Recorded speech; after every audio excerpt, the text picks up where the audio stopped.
القول قول الصوارم كي تسترد المظالم حتى الأراضي ساموا رسول أهل Bob, it's fucking 9/11. القول What قول the hell? الصوارم كي تسترد حتى الأراضي Stop. ساموا Thank you.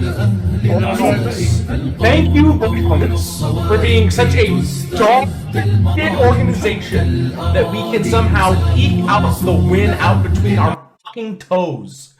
Oh my goodness. You won by a point. I wouldn't be that hype about it. I'm not. I'm fucking livid. After watching that game, I was angry. I felt like we had just lost. But thank you, Browns. Win is a win. Even if it was an ugly win, my name's Love City. Shut up, porn stash. Anyway, He knows I'm right, so he has to go to insults. This game was fucking horrible. It was bad, but the Bengals start bad. At least we're starting bad with a win. At least this is like the absolute hair of a positive start to the season. It is just above starting out negative. We got the win. Everything went bad. We got the win. So at least there's that. Missed another kick. So welcome to the Football Stooges, the stupidest way to cover football imaginable. And boys, it's stupid. This is the weekly YouTube podcast where we break down football, both a little bit of college, mostly NFL. We talk about the current week, then the next week we'll give you our predictions on the games, and a bunch of other random bullshit in between. This is a ride, so buckle up. I cannot do this myself. So as always, welcome to the one and only show where we have 4 other compatriots in Stoogery. We're going to start out with the Purell hand sanitizer, not sponsored, of the Football Stooges. The one, the only, it's Goldilocks Mastodon. I don't know if the Eagles' win should be also kind of considered a win because they would have lost if CD Lamb didn't drop. Week 1 is always wait for ugly. that Injury report. Week Can't 1's wait for always the ugly. injury report. Next up, a man who has hung a banner for the best first drive to start a season. It's Mamba. Man, I wish. Don't talk about hanging when he's. Yeah. Next up, the one, the only, Gorlami. I have vodka. I don't know how to respond to that. I have vodka soda. I'm currently drinking. This is Hard Mountain Dew. This is like their live wire or something flavor. It's not bad, but it's a lot. Weird. 5% APV. It's not bad. Also, I took a shower. Also, ignore the extra fluff on the hair. I took a shower. That's rare. And very rare for you. Very rare. Fuck you. Oh my god, Tommy Innit hit puberty. And then last but certainly not least, it's Soul Patch K-Duff. Yeah, what up? Alrighty. I have nothing to do today. We got a lot to get into, a lot to break down. We're going to start with the crossover grid, then we'll do KF News, college football, and then get right into the NFL. We're going to try to make this a little bit quicker this season. This is officially the first full week of our podcast. We have a week to recap and a week to preview. So we're trying to make this a little bit quicker for you guys because I know the episodes for some of these weeks, especially the first couple of weeks where there's all the teams playing, it was a fucking 3-hour episode. That's rough to watch. It's also rough for me because I'm now working 4 to 9 and 4 to 9 in a 24-hour period. So I'm on the app patrol. You're on the app patrol. The last time we tried to do my job, you couldn't fucking do it and asked about my tongue game, so we'll keep it at that. Anyway, you keep bringing it up, but that means I'm just the perfect candidate to tell you. I'm the perfect candidate to tell you when you're doing it too much. The crossover grid. Let's see what we've got. Here we go. Panthers. Okay, kick return or punt return for a touchdown. We can do Packers, Randall Cobb.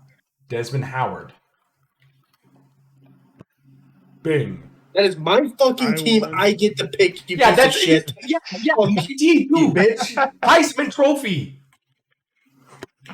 Yeah, we could have had a lower percentage with Randall Cobb. But no, I'm going to pick fucking Desmond Howard. The kick return or punt return. Did Steve Smith? I was about to say if Khalil Herbert ever did. Okay, so no, he never played for. Might have. That's right. No, he never played for Carolina. That's right. He was on the Bears. He was on the Bears. Okay. 300 He was on- interception he never return played. yards for a Panther. We can do Charles Woodson here, another Ooh. Michigan. Okay. Okay. I got something for the Panthers and interception return yards. Okay. Luke Kuechly? Maybe. That's a lot of return yards, but he did No, play Kuechly, quite a bit. really? Nope, not Kuechly. Damn. So I got Winslow Oliver. I'm trying to find Marshawn Lattimore Herb. here. Really, not Marshawn Lattimore? Who was the guy that fought Taylor Lewan when he was on the Titans? When Taylor Lewan pointed at him and he threw his stuff. He also fought Odell Beckham a lot. It was on the Commanders, formerly the Redskins. Oh, Was it Fuck. Talib? oh, No, not Akeem Talib. no, No, not Talib. Wasn't it Farley? Caleb Farley, I think. No, not that. No. Fuck. I know you're talking about. I can't remember the name. Josh Norman. Josh Norman. Okay. Yes, Josh yes. Norman, yeah. Yeah, because he get fucking like planted by Derrick Henry one time, if I remember right. Okay, Yeah, Josh Norman. yeah. Okay. Basketball. Let's see, Josh for Norman. return, punt return, for Panthers, I got Winslow Oliver. Okay. Kick return, punt Okay. return for the Commanders. Do they have Joshua Cribbs on their roster anymore? Hold on, I'm seeing. No idea. If I'm checking if Darren Sproles ever played for Washington. No, I think he never did. played for Washington. No, he only played for the Eagles, Saints, and Chargers for Darren Sproles. Maybe Scary Terry did it once. Did he ever do punt or kick return? Nope.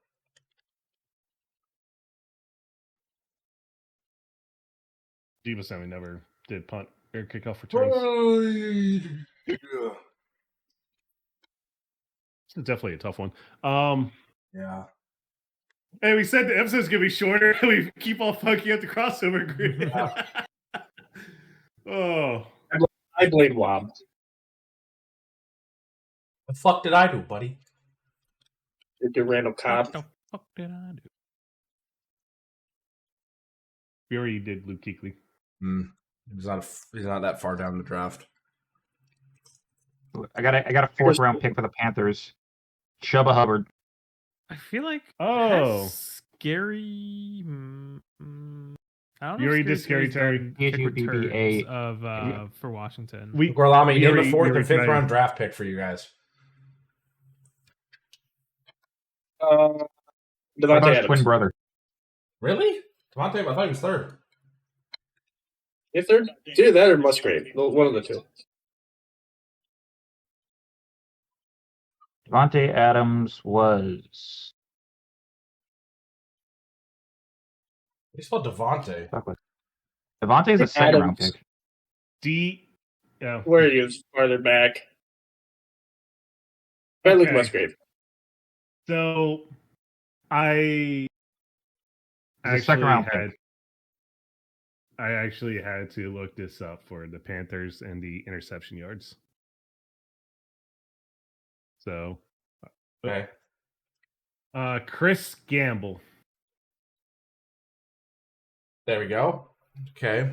Not Luke Musgrave either. Shit. Oh. More than third round, I think. Oh, Penn State legend Sean Clifford. Penn State legend Sean Clifford? Penn State legend Sean Clifford. Let's go. And he's got a picture too. Nice. I mean, he's a Penn State legend QB, so they're Sean gonna. Okay, Washington Washington. got Crest back in the game. Fourth or fifth round pick by Washington. Ooh, Sam Howell. Oh yeah. Might have been seventh, but now we got it. Okay. Then a kick return or punt return for a touchdown that was at one point a Commander / Redskin or football team player. That's Fuck. What was his name? That he's been out with the Falcons, Steelers, Patriots. I can't know his name. Oh, Cordero Patterson. Patterson. Thank you. Yes, See what? I'm pretty sure he's had He one. was- He has had one. That means he didn't play on the Commanders. I swore he was a commander at one point.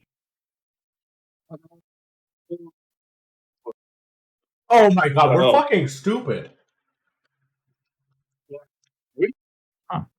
Deshaun fucking Jackson. Oh, Matched it in. Oh So my you. God, He yeah. was an Eagle for a long time. Deshaun I Jackson. forgot about him. So Josh I Norman actually was forgot also he was on here. Washington. Chuba Yeah, because he Hubbard, played for Aaron Carolina. Jones. Yeah. Josh Norman was on Carolina when he fought Odell Beckham. Okay. Let's go ahead and go straight now into KDUF News. Time to shit. All right, I'm going to run through these real quick here because we've got a lot of injury news to get to considering football's back. Starting out with the out for the year stuff, we got confirmation that Eagles fullback Ben Van Sumeren has torn his patellar tendon, so he's done for the year. Along with him are Panthers cornerback Damari Mathis with a torn ACL, Lions offensive tackle Jamarco Jones with a broken ankle, Saints safety Julian Blackman with a torn labrum, and Cardinals safety Joey Blunt with a neck injury. As for short to long-term stuff, when it rains, it pours for the 49ers. Tight end George Kittle is out 4 games minimum with a hamstring issue. And quarterback Big Brock Cock Purdy, shoulder and toe injuries that's going to keep him out anywhere between 2 to 5 weeks, meaning you now got to rely on Mac motherfucking Jones as your starting quarterback for the foreseeable future. Let's see, joining them on IR, we've got Chiefs wide receiver Xavier Worthy, who suffered a dislocated shoulder via some friendly fire from Travis Kelce on a crossing route. Bills kicker Tyler Bass is going to be out 4 games minimum with a hip issue. Steelers safety Deshaun Elliott with a knee injury, out indefinitely. Same for Dolphins guard James Daniels and cornerback Storm Duck out indefinitely. Cowboys cornerback Deron Bland is going to be out possibly several weeks due to a foot issue. Same for Texans tight end Cade Stover and Chargers linebacker Denzel Perriman. Giants linebacker Michael McFadden is expected to miss significant time with his foot injury. Nothing definitive there. And Panthers defensive end Tershawn Wharton is going to be out 2 to 4 games with a hamstring issue. As for questionables going into the week, 49ers wide receiver Juwan Jennings with shoulder injury. Patriots cornerback Christian Gonzalez with a hamstring issue. Same injury for Texas wide receiver Christian Kirk. Saints defensive end Chase Young and Broncos tight end Evan Engram with calf strains. Bills cornerback Tre'Davious White with a groin injury, and defensive tackle Ed Oliver with an ankle issue. Dolphins tight end Darren Waller with a hip issue. Vikings offense, a lot of Vikings here. Offensive tackle Christian Darrisaw, knee injury. Safety Harrison Smith, some sort of illness. Linebacker Andrew Van Ginkel in concussion protocol. Same for Rams wide receiver Puka Nacua, even though he did return to the game last week. Lions cornerback Terrion Arnold with a groin issue. Raiders tight end Brock Bowers and Buccaneers offensive tackle Tristan Wirfs, both with knee issues. Saints offensive tackle Felice Fuaga also with a knee issue. Falcons wide receiver Drake London with a shoulder injury. Titans running back Khalil Mullins with an ankle injury, and expected back possibly this weekend, Buccaneers wide receiver Chris Godwin coming back from his broken ankle. Now on to stuff that's been going on in the signing realm. Buccaneers have extended cornerback Zion McCollum on a 3-year, $48 million deal with $35.4 guaranteed. The Browns have officially signed their second-round pick rookie running back Quinshon Judkins to his 4-year, $11.4 million deal, fully guaranteed. From the sounds of it, his legal issues on the field are still being investigated by the NFL, but he's on track to start playing for the team now. The Bengals have extended center Ted Karras on a 1-year deal. Packers have done the same for punter Dan Whelan.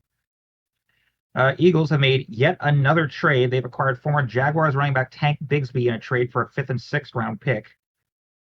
The Colts have signed former Raiders running back Amir Abdullah. Steelers signed former Patriots safety Jabril Peppers. Another former Patriots. He's actually returning home. The 49ers are signing wide receiver Kendrick Bourne on a 1-year, $5 million deal. He last played for them in 2020. They also extended offensive tackle Colton McKivitz on a 3-year, $45 million deal with $27 guaranteed. And the Titans have extended safety Amani Hooker on a 3-year, $48.6 million deal. As for notable releases, the only one I can find right now is that the Niners, they've been dealing with a lot of injuries and also been dealing with a lot of missed kicks. So they waived kicker Jake Moody. And that's actually all I've got right now. On to miscellaneous news, and this is going to involve some punishments. The NFL has determined that Eagles defensive tackle Jalen Carter's ejection after their opening kickoff for spitting at Cowboys quarterback Dak Prescott will count as a one-game suspension he was facing, considering he was kicked out before the game technically had his first snap. But he will be still fined his Week 1 game check of totaling around $57,000.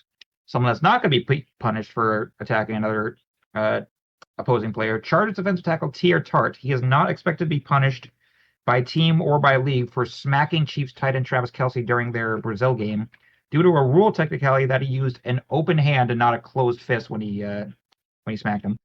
Loopholes are the best. You gotta love those loopholes, especially when it's against the Chiefs. Yep. A fan has been indefinitely banned from NFL stadiums after he slapped multiple Ravens players, including DeAndre Hopkins, Lamar Jackson, as the teams were making their way to locker rooms.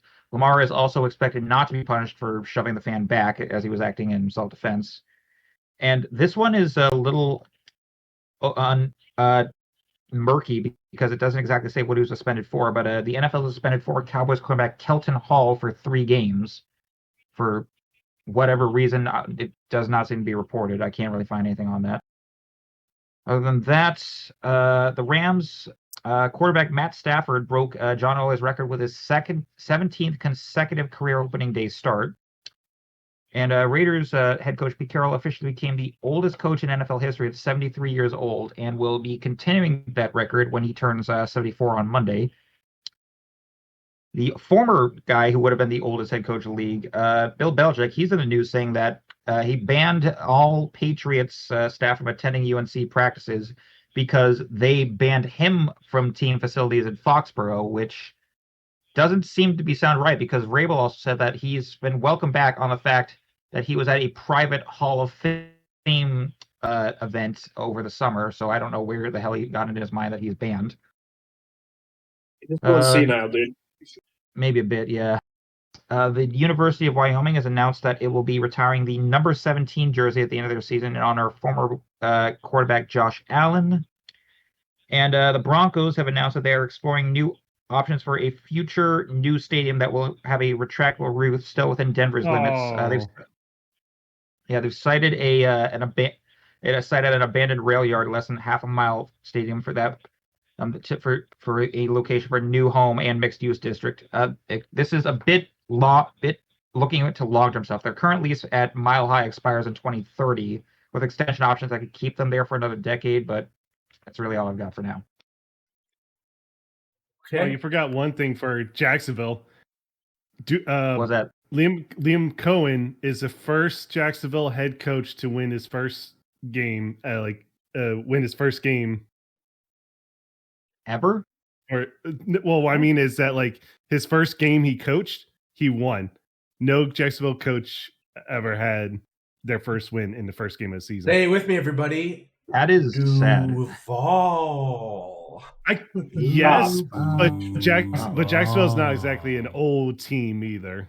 No, they're very new. I think they were 99 maybe when they were created, 2000. In the grand scheme of things, no, yeah. All right. I was 4 years old when they and the Panthers got added on. Taking a look at the college football playoff. Galore probably wasn't even born. Cutting off playoff standings, AP poll. Ohio State, they are beat Grambling. There's a lot of cupcakes this week. A lot of teams, so they're still number 1. They'll play Ohio. Penn State, number 2, plays Villanova. LSU, number 3, will play Florida. Be a tougher game, though Florida did just get upset by the University of South Florida. So they fell pretty heavily there. Oregon at 4 will play Northwestern. That's their first Big Ten game. Miami, Florida will play South Florida. That same South Florida that beat Florida. So there could be an upset watch there. However, Miami's a lot better than Florida, so it'll be a lot harder. Georgia will play at Tennessee. Texas will be playing UTEP. Notre Dame will be playing Texas A&M. Illinois playing Western Michigan. Florida State will be playing Kent State. South Carolina will be playing Vanderbilt. Clemson will be playing at Georgia Tech. Oklahoma will be playing at Temple. They got a good win against Michigan. Iowa State will be playing Arkansas State. Tennessee will be playing Georgia, as I said. Texas A&M has Notre Dame. Ole Miss will be playing Arkansas. South Florida is ranked at 18. They'll be playing Miami, Florida. South Florida is ranked higher than Alabama. This might be the first time in history that sentence has ever been said. What the fuck? You're probably right. Alabama will be playing Wisconsin. Rip Gorlami. Utah will be playing Wyoming. Texas Tech will be playing Oregon State. Indiana will be playing Indiana State. Michigan will be playing versus Central Michigan. I'm happy I'll be going to that game. They dropped 8 spots after losing to Oklahoma in the college football game of the week. Tough game, but definitely need to address some of the passing issues here. Or pass play specific issues. Auburn playing South Alabama, and Missouri slotting in at that last spot at 25 will be playing the University of Louisiana. Shout out there. I'm surprised Vanderbilt is not somewhere in here, honestly. They're in the receiving votes, but they got a lot fewer votes than I thought they'd be getting. Yeah, they also didn't look bad. They beat Virginia Tech. Nah, but at the same time, what are you gonna do? But they look pretty good. Diego Pavia looks SEC, nice. AK, sucking ESPN's cock. Vandy looks nice. Vandy beat your ass. I don't know if you can say all that stuff after Vandy beat your ass, all right? All right, anyway. It's just how I hate the SEC in general. Let's get right into it. The football kickoff, a Thursday game for the kickoff. Dallas Cowboys versus Philadelphia Eagles.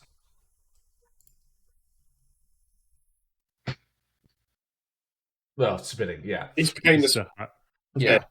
Dak Prescott did spit first. Oh, yeah. This is the highlight point. because of the fucking injury and all that. So, yeah. It's not a second spitter. Yeah, Jalen Carter was a dumbass. It's not a second spitter. It's Jalen Carter being a dumbass. Yeah, Jalen Carter was just a dumbass. So, yeah.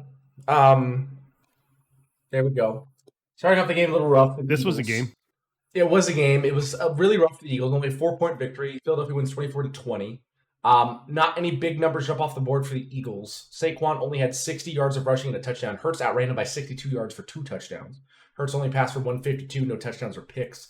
Prescott, on the other hand, also no interceptions or touchdowns. 188 yards on his end. So he CeeDee Lamb caught a ball there. I'm sure we'll see a lot more of that this game. Outperformed Dak. CeeDee Lamb had 7 receptions for 110 yards and 13 targets. A couple big drops that really hurt them there. Well, what happens when you lose Carter, Maston? A lot closer game than most people, thought it was going to be. Some big no-shows. AJ Brown had 1 target, 1 reception, 8 yards. That was it. I think Jalen Hurts forgot he existed. There were a lot of receivers. Or he was getting double teamed, or maybe. Also, Jalen Hurts decided just to fuck it, outrun it. Even early on, I thought Saquon was going to have a quiet game. That's true. Jalen Hurts did run a bunch. Yeah. Jalen Hurts decided, fuck it, I'll do it myself, because even without Micah Parsons, they were having trouble a little bit against the run. So, Macedon, guess the number of difference in amount of rushes for Hurts and Barkley. Okay. So the rush, not rush yards, but the rushes. The rush numbers, the attempts. Totals. Rushing attempts. The carries. I think it was like 15. 10, a difference of 10 at least. 4. Jalen Hurts had 14 carries. Saquon Barkley had 18. Only 4? Now, a lot of those plays for Jalen Hurts were not designed runs. It was just Jalen Hurts being like, no one's open or I can't find anybody. I'm just fucking running it. So there's that. AJ Brown is reading his book while 10 yards down the field. Yeah. Also, hey, Dallas, you know what could have helped try stop Jalen Hurts from rushing like that? Michael Parsons. Edge rusher. Yeah, they only had like a nice edge rusher. I don't know where that could have gone. World-class edge rusher that just had an expired rookie deal. I'll tell you where he's at right now. He's playing against the Commanders in Lambeau Field at the moment. Yeah. Fuck you, Jerry Jones. Fuck you. So, this game was a lot closer than it should have been. Definitely, again, week 1 is always pure, unadulterated chaos. And this was definitely it. Jerry Jones, I still have to ask, do you at all miss some, as you call him, Michael Persons yet? Michael Persons? Yeah. I will have to admit, one good thing the Cowboys have done, that George Pickens looks pretty good as a wide receiver 2. That's going to be something dangerous. Again. Yeah, just don't get in the fight. He's a great goon. He's a great goon to have. Yeah. The Cowboys are going hockey. We're going hockey terminology here. Don't be. I hate that fucking meme. All right. Yeah, but that's the meme I'm going with. Eagles did get the win in the end. It was rough for them not being able to stop the run because of missing Jalen Carter. They were also very lackadaisical coming out. They did not start the game out well. They did not play well this entire game. They managed to get the win because Jalen Hurts put the team on his back. So this is not something that the Eagles can continue. This is definitely, hopefully in their case, a week one sense of the heebie-jeebies. So hopefully that does pass over. But they did get the win in the end, and that's really all that matters. So any final thoughts on this game, gentlemen? Yeah. I love it. Kind of scary. Dallas The for a while loss of- thought. Oh, go ahead. I was just gonna say the loss of Carter early on for being ejected. I feel like that kind of gave Dallas an edge because I figured it was gonna be a lot worse with them losing Michael Parsons. But they actually kind of played up to the competition, which I can't fault them for. Yeah. Yeah, for And a while, against the Super Bowl winners from last year, that's pretty good. So, They did look like them boys for a while, but again, they didn't have really any good edge rushers. They had a lot of interior pressures, but their exterior pressures were gone. So, but again, probably like, for it sounds like they're going to try to be relying on they're going to try and rely on their new second year guy Donovan Aziraku, who's Boston College boy as one, which he's good. I don't think he's generational talent levels of Micah good though. So yeah. There's got some development to do there. Yeah. All right. That or trade for Von Miller. I don't know. Yeah. Good win there by the not a good win there by the Eagles, but win there by the Eagles. They eked it out. So good on them to at least get the win in that situation.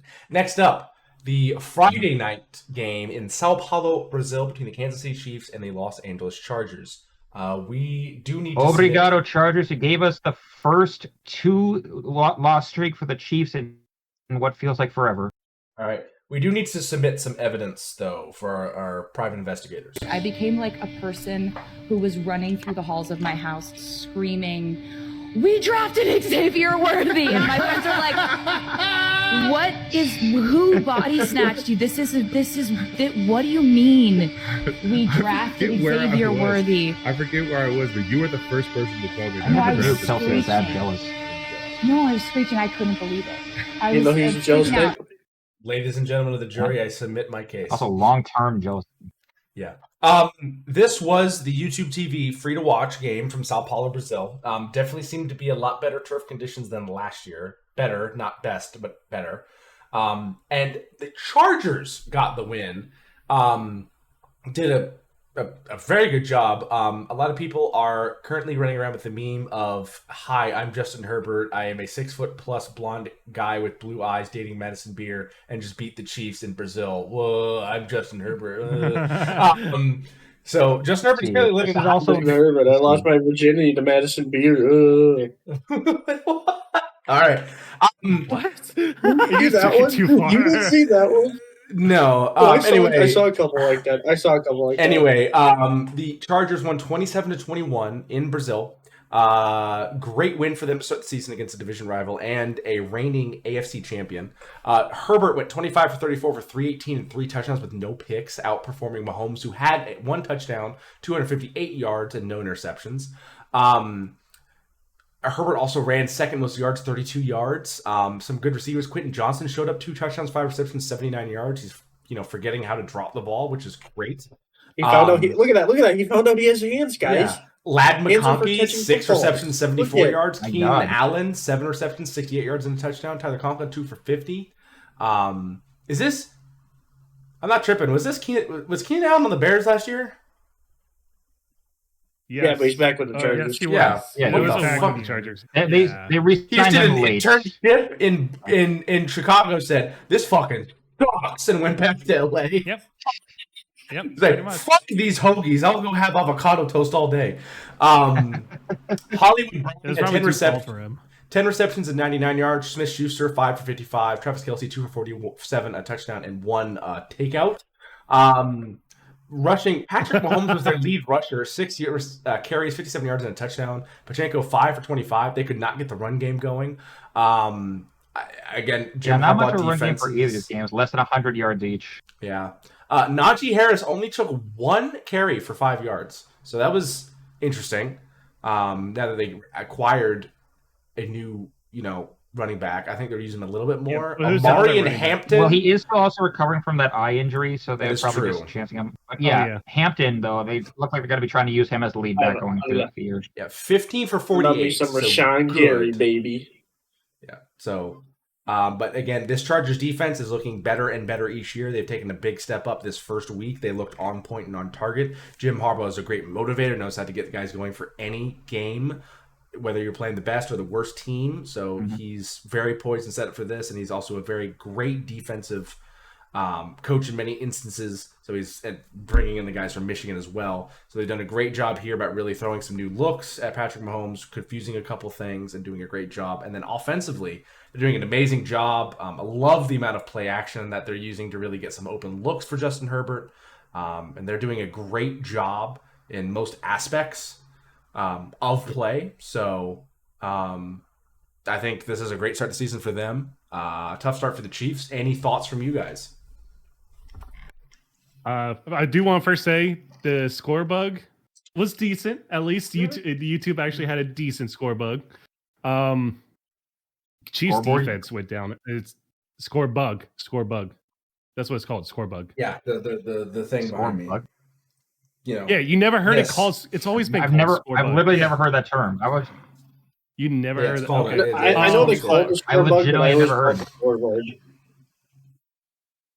Okay, but Kansas City Chiefs defense, that looked bad.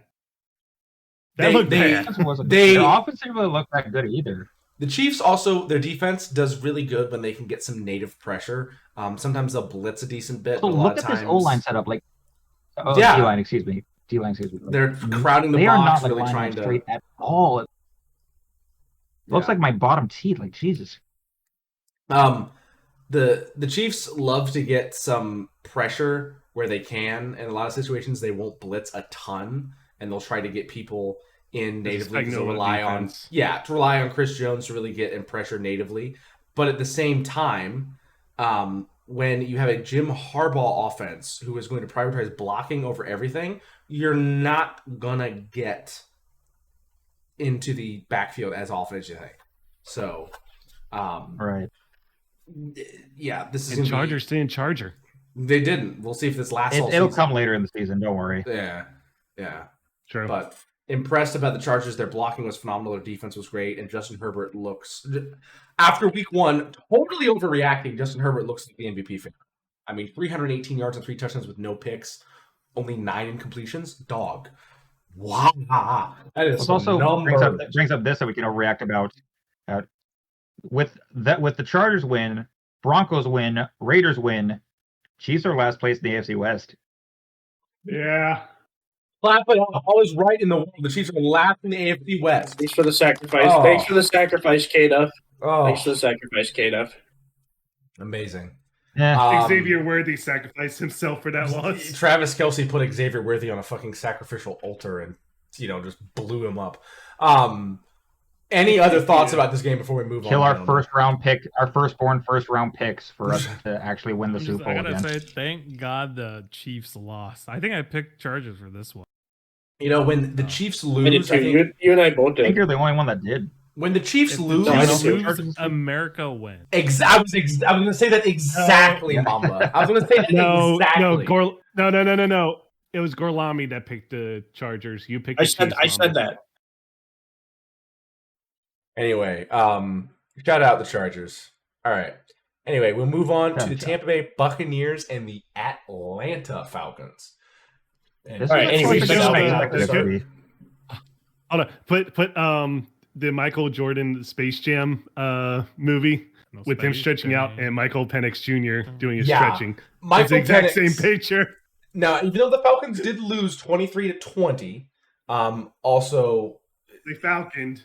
Yes, this is the first week 1 start for Michael Penix. So this is not his rookie season, but this is basically his first season running the show from start to not the worst start, though. No, he did a great job. He did a great job. He was 2 yards short of 300 yards passing, 1 touchdown, 27 for 42, no picks. He did run for 21 yards in 6 attempts and had a touchdown and a lot of very key stretches to get those first downs. Robinson had 100 yards of receiving and 6 receptions for a touchdown. Also ran for 24 yards in 12 attempts. Kyle Pitts, 7 for 59. Do not overreact. Do not pick up Kyle Pitts off of waivers yet. Do not overreact. Drake London, 8 for 55. Raybert McLeod, All right, hold on. Let me go to waivers. Quick. Hold on. No. We just but said again, not to do all this. These offensive stats were not enough to overcome the absolute weapon that the Buccaneers, have now found in Emeka Egbuka. 4 receptions, 67 yards, 2 touchdowns from Baker Mayfield's 17 for 32 for 167 and 3 touchdown night. Having 167 passing yards and 3 touchdowns is kind of nuts, only when you have 101 rushing yards amongst like 4 or 5 different players. So this Tampa Bay offense took advantage of their defenses. Dropping Mike Evans, who wants Mike Evans. Especially when Mike Evans? I'm taking Mike Evans. Hey man, I won't be able to pick him up. Kato get him first because I beat Kato up in fantasy. So, but again, Emeka Egbuka was amazing. 2 touchdowns in his rookie start against a solid Falcons defense. It's not to be underestimated, not to be understated. He looked Egbuka amazing. is available, actually. Huh. Yeah. Getting open a ton. Looks like he's fitting in absolutely perfectly with this Mike Evans setup. Mike Evans is wide receiver 1, Egbuka is wide receiver 2. More weapons for Baker to throw to is always good options. More recipes for him to bake with, if you will. So Tampa Bay again gets the win by 3, 23-20. This also does come in at the very end. There was a missed Young Ho Koo kick, which is a rarity nowadays. I think it is safe to say he is the best kicker in the NFL currently after Justin Tucker's very quick withdrawal from the NFL because of his dumbassery and, just rampant stupidity. Illegal touching. Aha! Good way to put it. 6 seconds left, 4th quarter, about to push it overtime. Young Wei Koo from 44 yards out and fucking blows it. Rough. I thought he missed 2 kicks. He did miss this one. If we look at PAT? kicking, he missed 1 field goal. He made both PATs. He only missed 1 field goal. Okay, So- I'm thinking of a different game. Then. He missed 1 field goal, and they sign a new kicker. No, They didn't Atlanta No. do that. no, that was San Fran. Francisco. San Fran. But Oh. yes, Okay. great game. Just heard. You heard my. Sorry. The Packers are on. Yes. Your wife. This is again a great game by both teams. Michael Penix looked very good. If they won this game, we would talk a lot more about Michael Penix and the ability that he was able to do in order to get this team towards the victory that they wanted. They just couldn't, make it happen. But again, we're not going to sit here and say that a 27-42 for 298, 1 touchdown, no picks, and only taking 1 sack from Penix is a bad day. He played phenomenal. No, it's not bad at all. It just was not enough to beat this high Walker, power. you are so fucking dog shit, you piece of fucking garbage. God damn it. Fuck me. Packers game. Fuck, dude. I mean, it's the Falcons. They choke in some hilarious way. You get juked by Zach Ertz.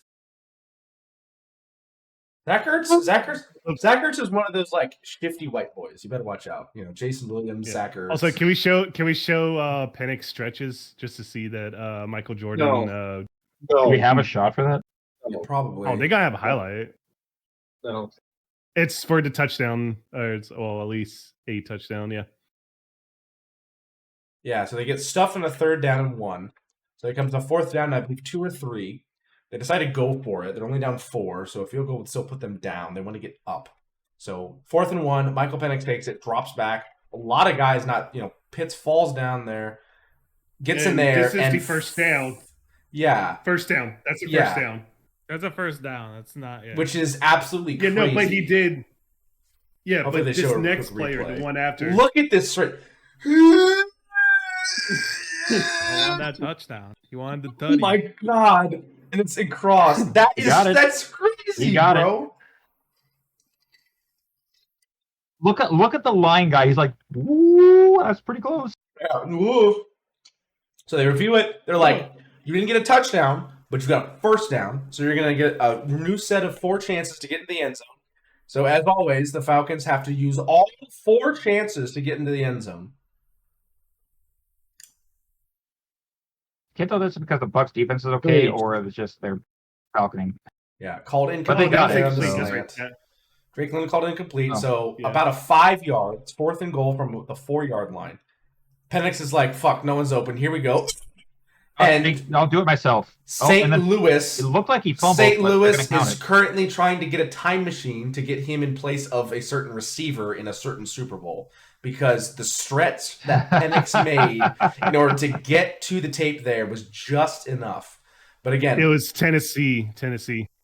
Oh yeah, not St. Louis. Tennessee. St. Louis won. Tennessee. Yes. I just realized what you meant. Yeah. Okay. But yes. Anyway, great win there by the Buccaneers to hold on and survived an onslaught from the offense of the Falcons. And honestly, of all the rookie showings, Emeka Egbuka having 2 touchdowns on the night, right there.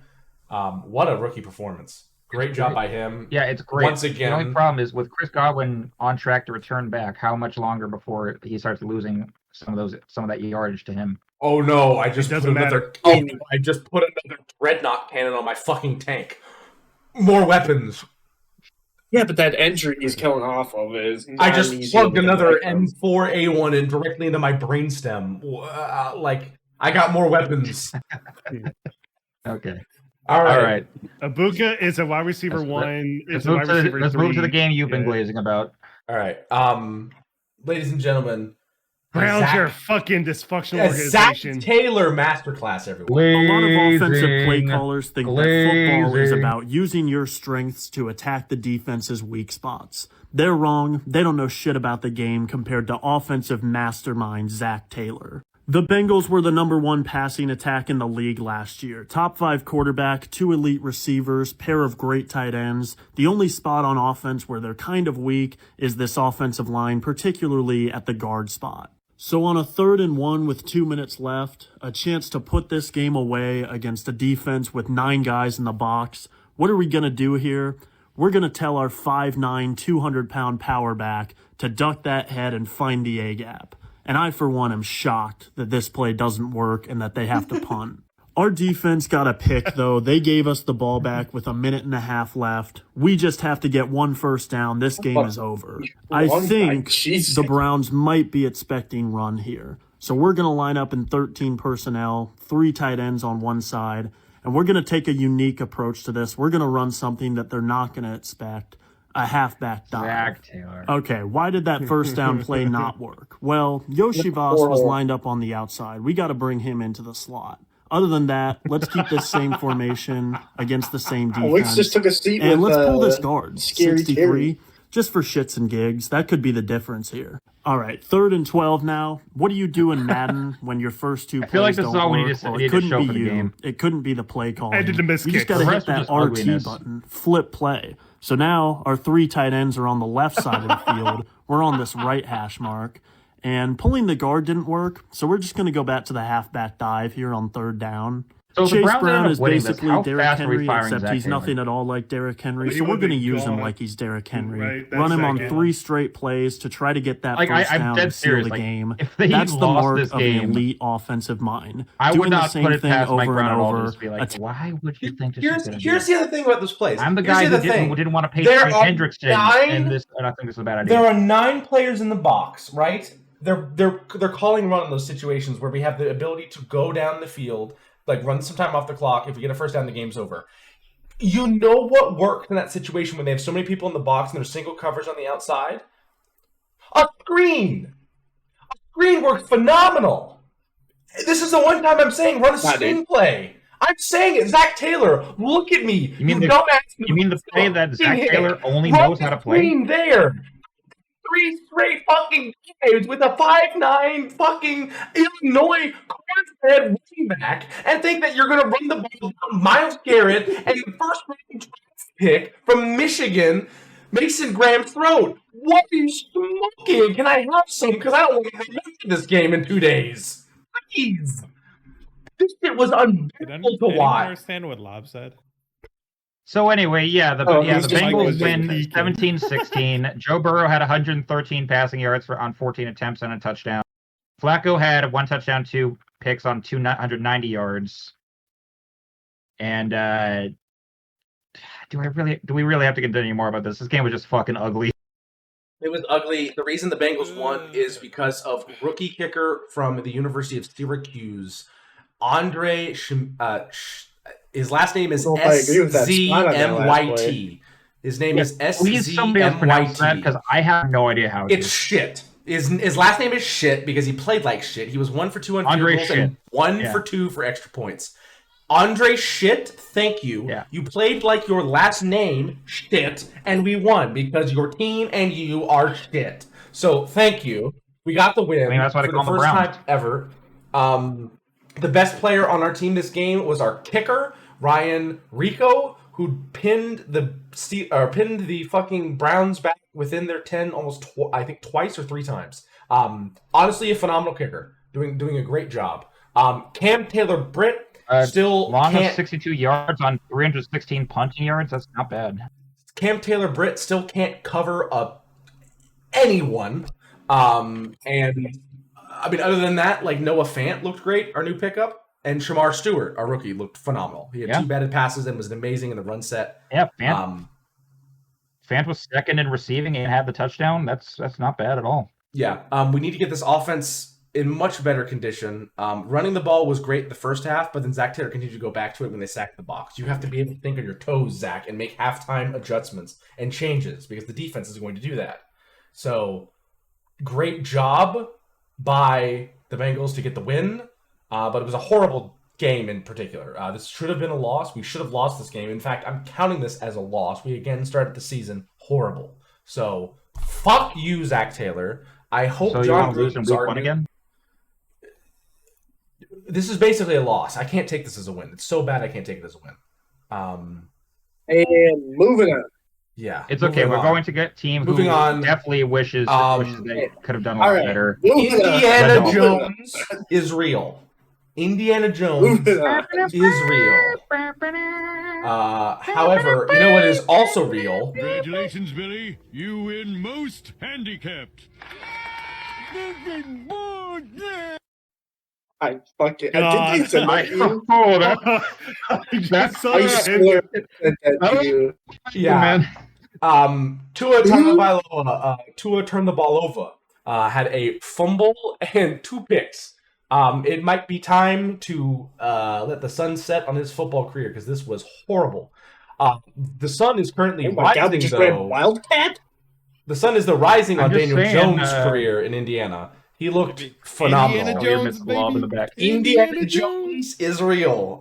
This was not the Temple of Doom. This was the Raiders of the Lost Ark, and the Raiders of the Lost Ark was the win, and they got Wait, in Raiders of the Lost Ark, he literally had to do nothing, and it would have still ended the same way. Hey, Mastodon. What the fuck did the Packers learn the Wildcat formation? Why do you have a hot dog? I don't know. Also, I'm hungry. I didn't want to talk about the Browns game. Yeah, fair. Like, you get busy? Here's okay. You know what I have to say about the Browns? You're a factory of fucking sadness. Yep. Oh, we already knew that. Speaking of fucking sadness, that pick. Yeah. My God. Hey, Miami defense. How did you make Daniel Jones look like? I don't know. Playoff Indiana Jones. Well, no real elite pass rushers. Chop Robinson looks like a flop. They completely dismantled their secondary for no fucking reason the offseason. I mean, any offense could look good against that. 201. Danny Dimes out here playing like Kurt Warner. Zach Wilson got time at the end of the game. He had 8 attempts. Jonathan Taylor ran for 71 yards on 18 carries, and DJ Giddens 12 for 41. Michael Pittman 6 receptions, 80 yards, and touchdown. Tyler Warren, rookie at the Swiss Army knife from Penn State. 7 for 76. Great job from there. Way for Indiana Jones to find his great job there. I hope this Indiana Jones name catches on because it would be funny to call Jonathan Taylor short round. And then fuck, who was the really annoying bitch from Temple of Doom that had blonde hair and was long? You could call Tyler Warren her name. because blonde hair, long blonde. It works. It works, and it's the Colts, so it's the worst Indiana Jones movie. I will rest my hat that the Temple of Doom is worse than anything else. Yeah. So, I mean, it could be worse for Miami. It's because they could have had to put in Zach Wilson or something. Oh wait, they did. They did. Yes. So yeah. So glad to put Tucker Craft in this week, baby. Great job by the Colts to win the game. Not only win the game, but win it emphatically. We were talking about what the fuck. We were talking about in this game that this. Oh my God, Tua.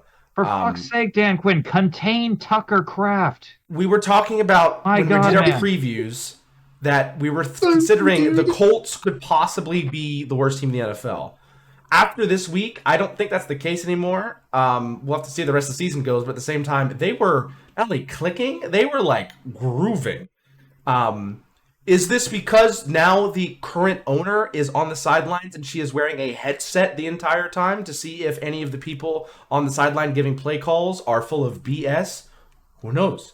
But the Colts looked on point, on target, on task, and Indiana Jones found his arc, which is the end zone. So,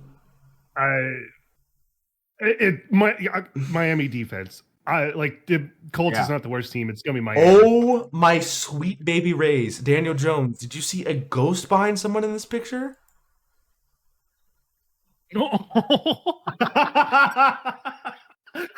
Bro is like, I'm in Indiana. I don't know what's happening. Snakes. Why did it have to be snakes? What the fuck? What'd you do? What did you do? What did you What did you do? He didn't even look at us like, what did you do? I just posted that. Oh.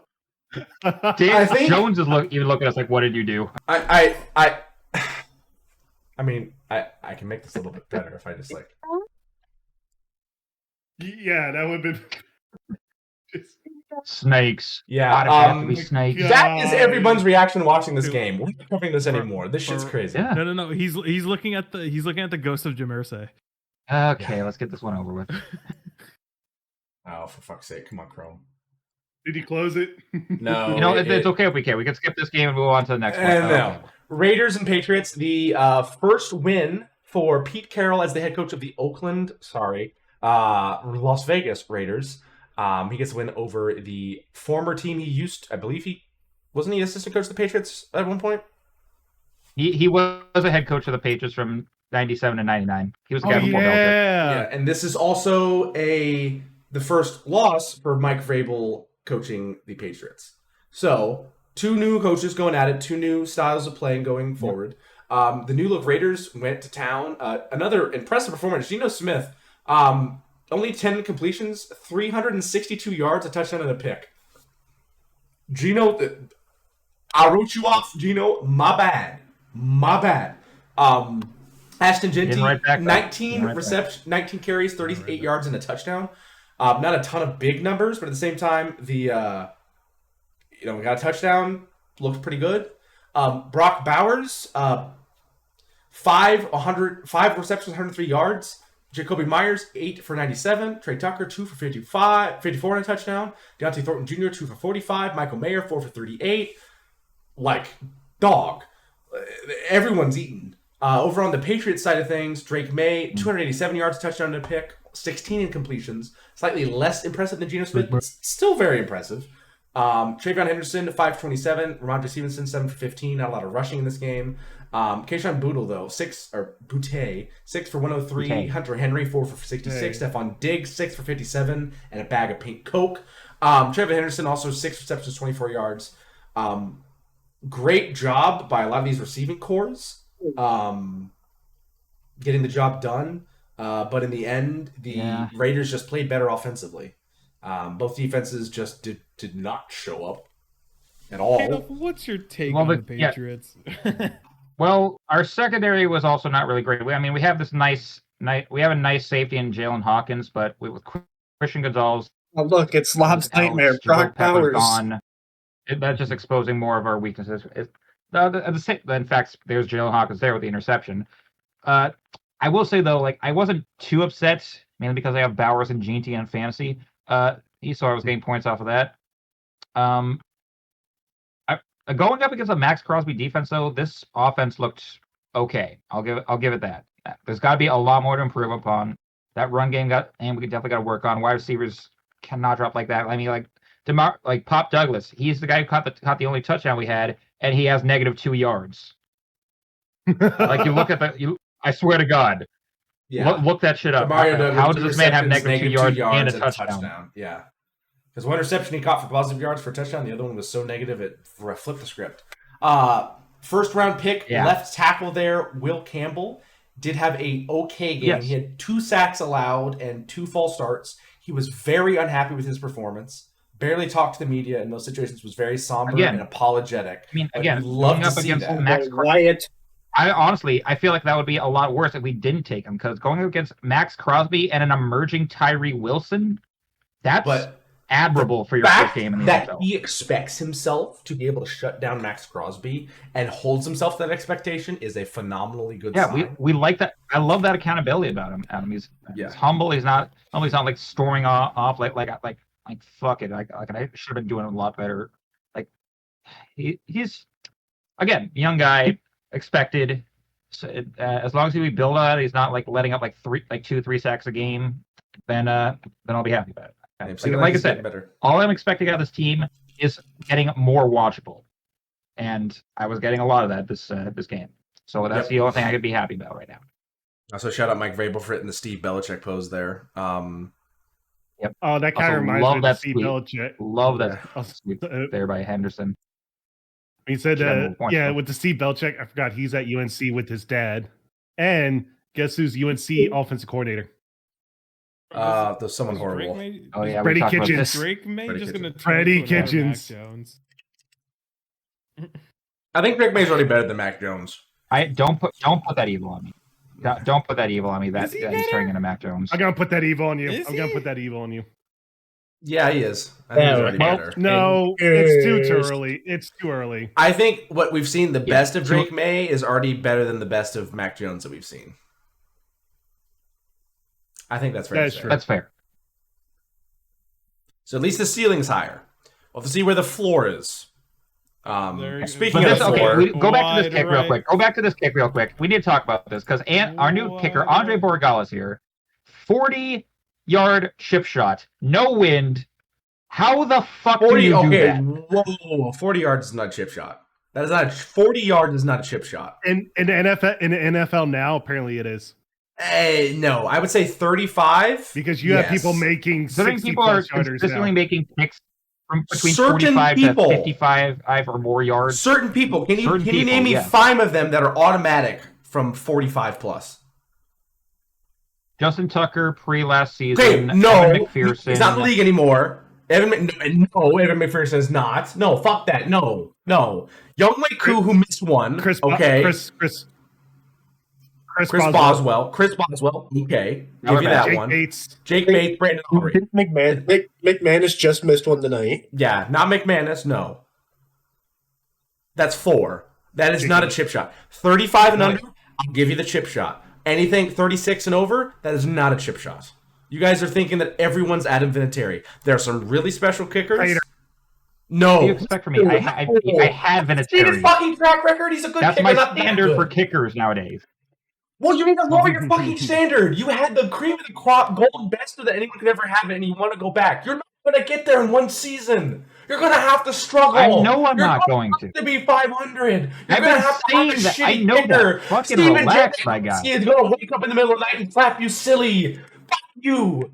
Bob, your wife's calling you. All right, anyway. What I said, Borregales get fucking better. Anyway, ladies and gentlemen, these go for 3 hours because you're talking too much. I'm sleeping for this. Anyway, Arizona Cardinals versus Georgia Tech. Yeah, we'll talk about it for a second. But anyway, ladies and gentlemen, the Cardinals won.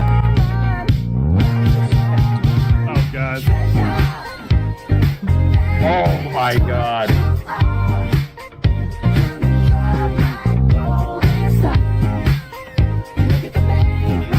Cardinals win, everybody. Cardinals win. Mom, how did you get Kyler Murray's sister's picked on?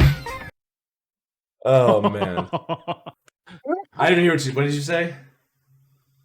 How'd you get Kyler Murray's sister's TikTok? Anyway, He's so hard of hearing. He blowing his own eardrum yapping. 20-13, Cardinals get the win over the Saints. I think the Saints lost this game twice, once in the score and once because of these god-awful uniforms. Yeah. Why call them Georgia Tech? I mean, There's they literally look like Georgia Tech. They look like practice uniforms. There's nothing on the legs. Why? There's nothing on the jersey. The helmet's cool. I'll give them that. The Fleur de Lis going up the crest. That's cool. Everything else looks like a 2-year-old designed it in MS Paint. Why does it look like piss color? If your piss looks like the jersey. If your piss looks like piss, that, you might need to see a piss color during Mardi Gras. Okay, how about that? Okay, I'll give you that one. But it's not Mardi Gras, Mamba. I need the Mr. Krabs running. Bro. It's not Mardi Gras season, though. I don't care. It's New Orleans. Yeah, That's true. We all know if Mamba shows up from a vacation one day and he has 300 beads around his neck, we know he was flashing his titties at Mardi Gras. So anyway, nothing. Honestly, Kyler Murray, 136 yards, 8 incompletions, 2 touchdowns, no picks. Spencer Rattler had almost 20 incompletions at 19, 214 yards, no touchdowns, no picks. He just existed. Still played better than Kyler Murray somehow, besides the 2 touchdowns for Murray. But the Cardinals get the win. Rattler's fucking probably rattled. I mean, look at that face. Rattled. Yeah, this is a. I don't want to look at these uniforms anymore. Cardinals get the win. I don't know why. I don't know how. Marvin Harrison Jr. looked good. Other than that, moving on. Okay, now this was actually an okay game. This game. Let's play some football. Okay. 2 rules, man. Stay away from my Percocets. And do you have any Percocets, man? I made a touchdown. 30 seconds to go here. That was a good pass. God. Here, hold this. Sensational. Want to see me do it again? Kobe? Sure, why not? They're bombs.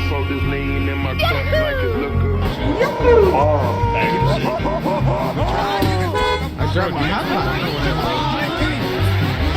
What it was it? Here, hold this. I looked it up. Apparently, after that fumble, that safety, Xavier Gibson, got it at Alternate angle. What and how? Oh yeah, this one. Steeler bullshit. No, literally, even Tree was like, I told you about Steelers bullshit. Yeah. My bad. Hooray! Now that's a chip shot. I'm here. God damn. I am very happy to see Aaron Rodgers beating anybody associated with the Jets. Steelers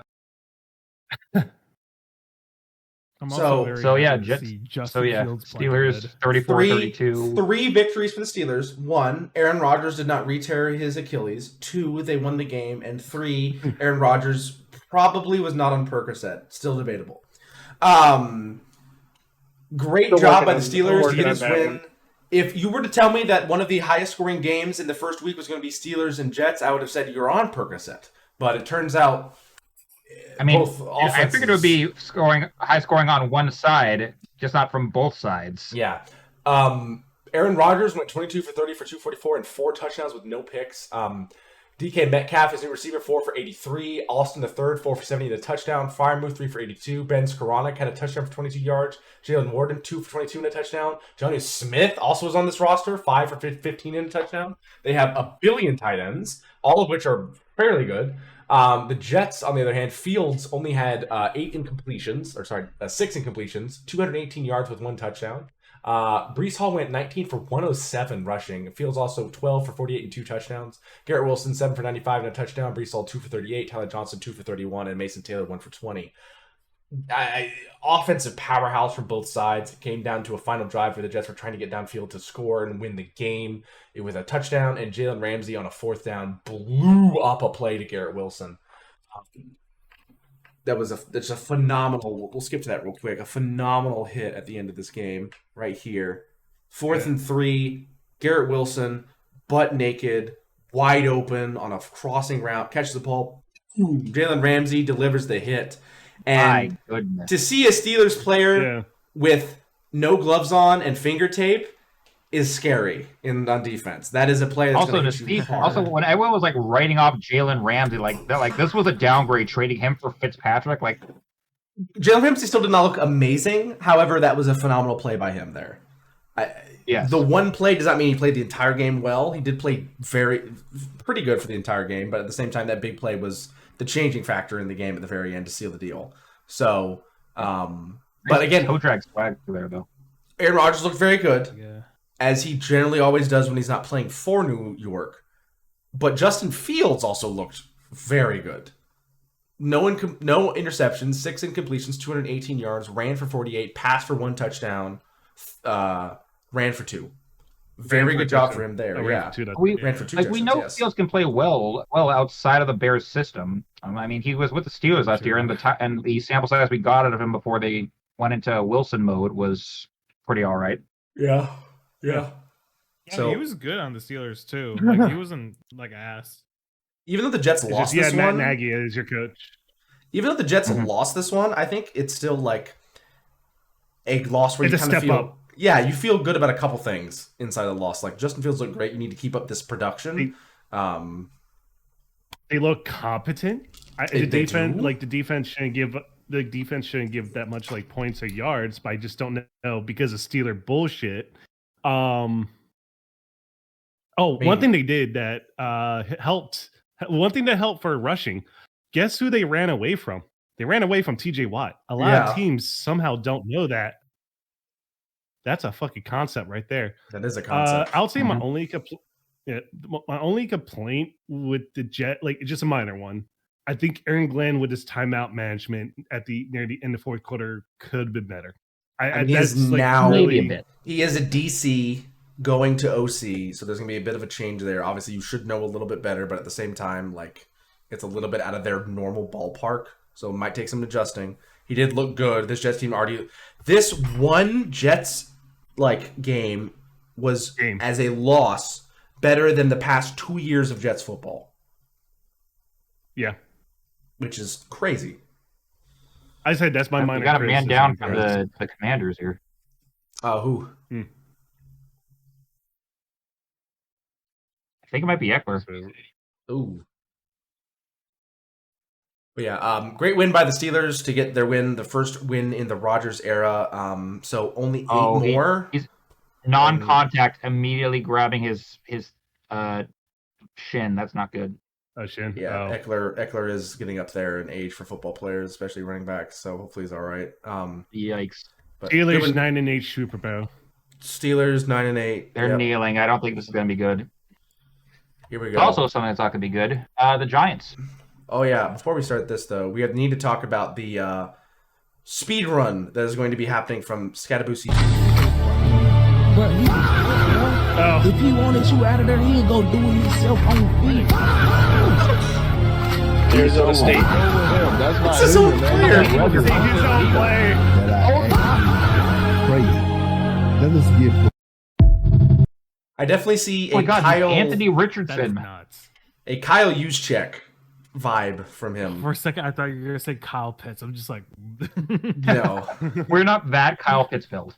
Yeah, definitely a Kyle Juszczyk vibe from him. A very versatile fullback, but definitely has a little bit of Larry Zonka in him, and by that I mean head first into something. The final score for this was in Washington's favor. They get their win at their terrible home field. They win 21-6. Very dominant win. Not as dominant as they would like, but again, week 1, there are some jitters and issues to smooth over and get out of the way. It's a Giants. They didn't have to try. Yeah. Jalen Daniels, 19 for 30 for 233 and a touchdown. Not great, but not horrible. Ja'Cory Korsky Merritt, or JCM, 10 for 82 and a touchdown rushing. Jalen Daniels, 11 for 68. Austin Eckler, 6 for 26. Receiving new Deebo Samuel, 7 for 77. Chris Moore, 1 for 34. And Austin Eckler, 3 for 31. For the Giants, Russell Wilson started out with 20 incompletions, 17 for 37 for 168. No interceptions, no picks, and no touchdowns. Russell Wilson, 8 for 44, their lead rusher. We're getting this Russell Wilson. I see.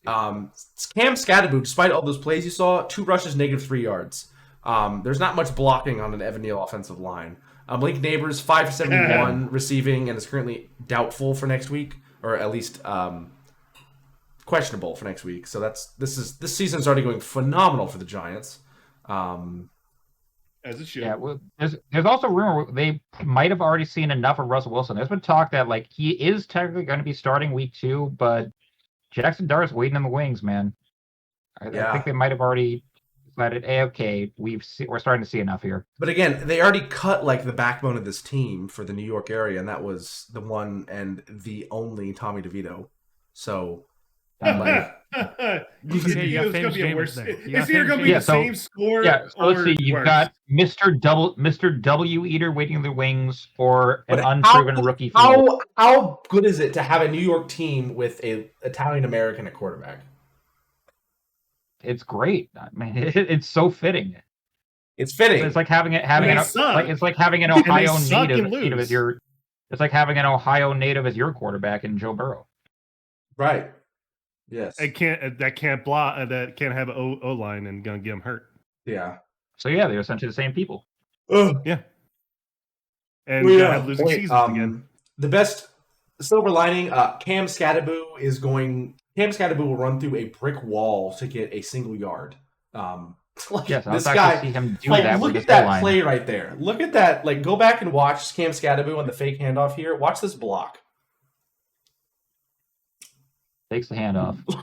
Yeah. No. Yeah. I don't know who that edge rusher was, but he's like, where the fuck did you come from? Yeah. Bro, 99 stats on blocking in Madden, 100%. 99 hit power. Yeah. But the other silver lining, as you see the person who called it, Malik Neighbors, is still good. That's actually their best player. I cannot wait until Jameis Winston plays. Locker room. I cannot wait till Jameis Winston plays for the Giants and throws a pick, and Cam Scatterboot's on the field. And Cam Scatterboot proceeds to light the fuck up whoever is on the receiving end of that interception. That is going to be a hit like Pat McAfee trucking the returner in that one play for the Colts all those years ago. It's going to be a generational hit. What the fuck was that throw even supposed to be? It's Russell Wilson, Yeah. It's the Giants. Do I need to remind you of Russell Wilson? You don't. You got two negatives. But still, it amazes me. Like, are you trying to throw it to the 4th row in the stands there? Like, is that what you're trying to go for? All right. Next up, the Cat Bowl. Meow. Panthers, Jaguars. Honestly, I'll eat crow. This was a lot more watchable than I thought it was. If you're a Jaguars fan. Yes. Yeah. Like a cat, you will eat a bird. Good segue, Kano. Great segue. 10-26, the final score. The Jaguars get the win. The rookie start for Travis Hunter goes fairly well for him. 6 receptions, 33 yards on offense. 1 there in number 12. Trevor Lawrence had a decent day. 19 for 31 for 178, a touchdown to pick. Not great, not horrible. Bryce Young, 18 for 35, 154, 1 interception, 2 touchdowns. Definitely a bad day for him. They couldn't get anything going. Running the ball, Chuba Hubbard, 16 for 57, was not great compared to Jacksonville. Travis Etienne, 16 carries, 143 fucking yards. Wow. Great job there. Receiving the lead receiver, which is a good sign for the Panthers, rookie out of Arizona, Teratoa McMillan, 5 for 68. Chuba Hubbard, 3 for 32 and a touchdown. On the other side, Jacksonville, Brenton Strange, 4 for 59, and Damien Brown, 5 for 32, and Travis Hunter, 6 for 33. Good play here and there. Two teams definitely trying to figure a couple different things out. Travis Hunter looks like he's going to be utilized more offensively, though he did play some defensive snaps and still looked good. Travis Etienne, if he keeps this up, is going to be the MVP candidate because 143 yard rushing is ridiculous. Not to mention 13 receiving as well. Great job there. Panthers are still definitely struggling, but bright spot, Teratoa McMillan looked very good. Number 4 on the receiving for there. A big target. I do have to say one thing for Travis Etienne. He might actually have a coach that knows that he's a running running back, aka Yeah. not Urban Meyer or Doug Peterson. Yep. Also, I think Bryce Young got lit the fuck up on that play. Oh yeah. He still needs some good blocking there, but having McMillan is a great option. McMillan, to me, this is a stretch, but he has shades of Megatron. This guy is tall, fast, great hands, amazing route runner, and is physical. This could be a problem if he really develops well into his body. This could be craziness. Also, that's Hunter Renfro. You didn't know, number 13 right there. That's Hunter Renfro. So, yeah. One positive for Carolina, JC Horn's still there. He can still make plays. I mean, he did do that one interception. Interception, I think it was less Trevor Lawrence's fault and more like just a crazy JC Horn play. Yeah. Not much else to talk about this game. The Panthers are still struggling to get something going and getting together, but some pieces are starting to fall into position. So watch out. They might surprise a couple teams. So we'll go ahead and move on next to I feel like they surprise a bunch of teams because they're just that ass, and whenever they win, yeah, it's you like, underestimate a like, team. Yes. Yeah. Also, this fucking terrible organization. Cam Ward's gonna get killed by that O line. Oh yeah. Yes, but he does look good. He does look good when he's not getting I'm his back. He looks good when he's not dying. 12-20, the final score. Cam Ward, welcome to the NFL. Play one of the hardest defenses with the reigning defensive MVP. So, fuck you. Broncos defense. Oh no, Broncos offense. What the fuck was that? I have no idea. You were supposed to. Yeah. Again, first week, some jitters. Cam Ward, 12 for 28 for 112, no touchdowns, no picks. Bo Nix, 25 for 50 for 176, one interception and one touchdown and 2 interceptions. So a bad day offensively for the Broncos, but again, you're playing the Titans, so you got the win. Tony Pollard ran 18 for 60. He also was the lead receiver, 1 for 29. Not a lot of receiving options open there. This might be Mile High Stadium, but Cam Ward, you're not getting in the Mile High Club, buddy. This is the no-fly zone, apparently, because there was not a lot. Welcome to the NFL, kid. Yeah, welcome to the NFL. Bo Nix and the offense need to be a little bit better, but the defense got the majority of the heavy lifting done and, gave enough tries for the Broncos to eventually do something on offense. Any thoughts about this game in particular, gentlemen? I want to see the one play that Cam Ward got lit the fuck up and fumbled because the offensive line cannot block. I'm trying to remember what quarter was in. I'm trying to remember. I don't know either. I didn't really watch much of this game, to be honest with you. Yearning Tree. That's just a bad fumble. Had it.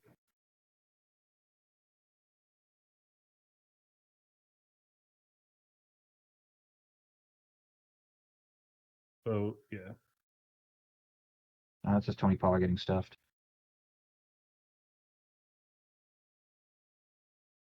Oh yeah, I forgot about Ridley in this. Oh yeah, Ridley sucked ass. Yeah, Cam Ward was sacked 6 drops. times.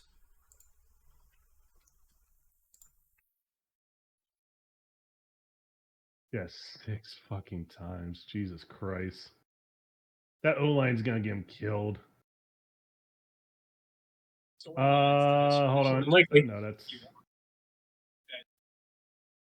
okay. I can't find it, but yeah, there was one play, basically a free rusher going straight to Cam Ward. Oh, that's it. Yep.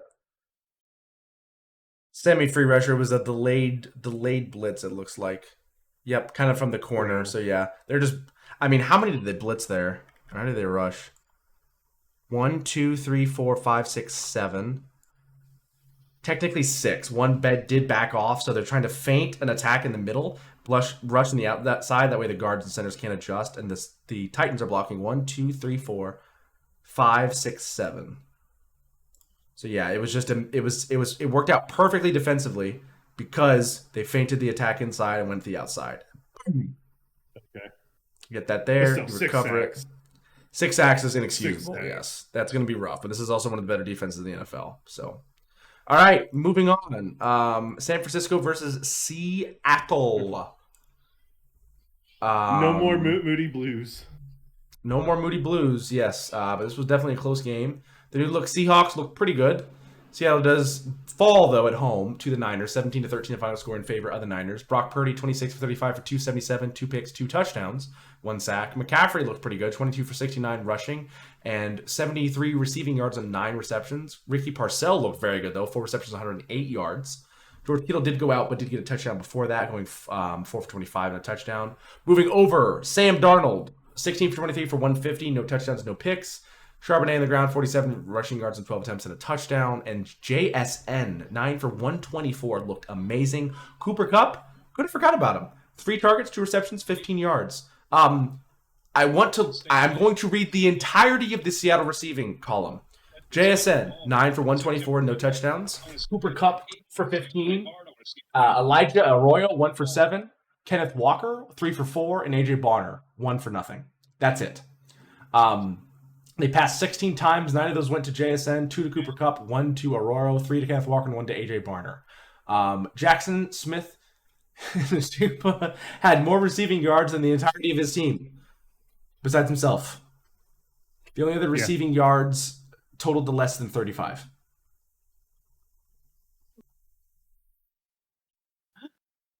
Dog, like, why is Cooper Kupp there?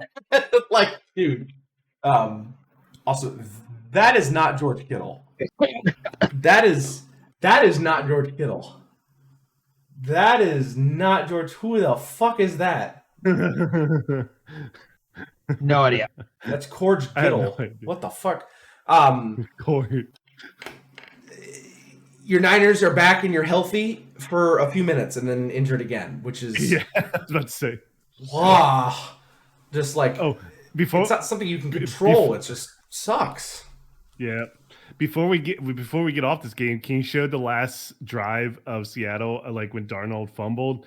How Nick Bosa's new plan of how to make a sack a quarterback was forcing an O-line into the quarterback. Yeah, Jarrett Allen style. Yeah.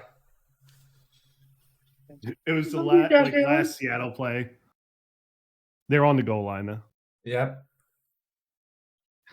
They're getting there, driving down the field. Great catch by JSN. And there it is. Making the O-lineman hit Darnold to fumble the ball. I'm sorry, that's just funny. It is. Shout out, Nick Bosa doing what it takes to get down there. All right. 49ers. And that was Robert Saleh back in Robert Saleh. Literally pushing Lucas into Darnold to get the ball to knock out. Hilarious. Great job there by the Niners getting the win late. Again, week 1 is pretty crazy. So, all right, moving on to Gorlami's favorite game.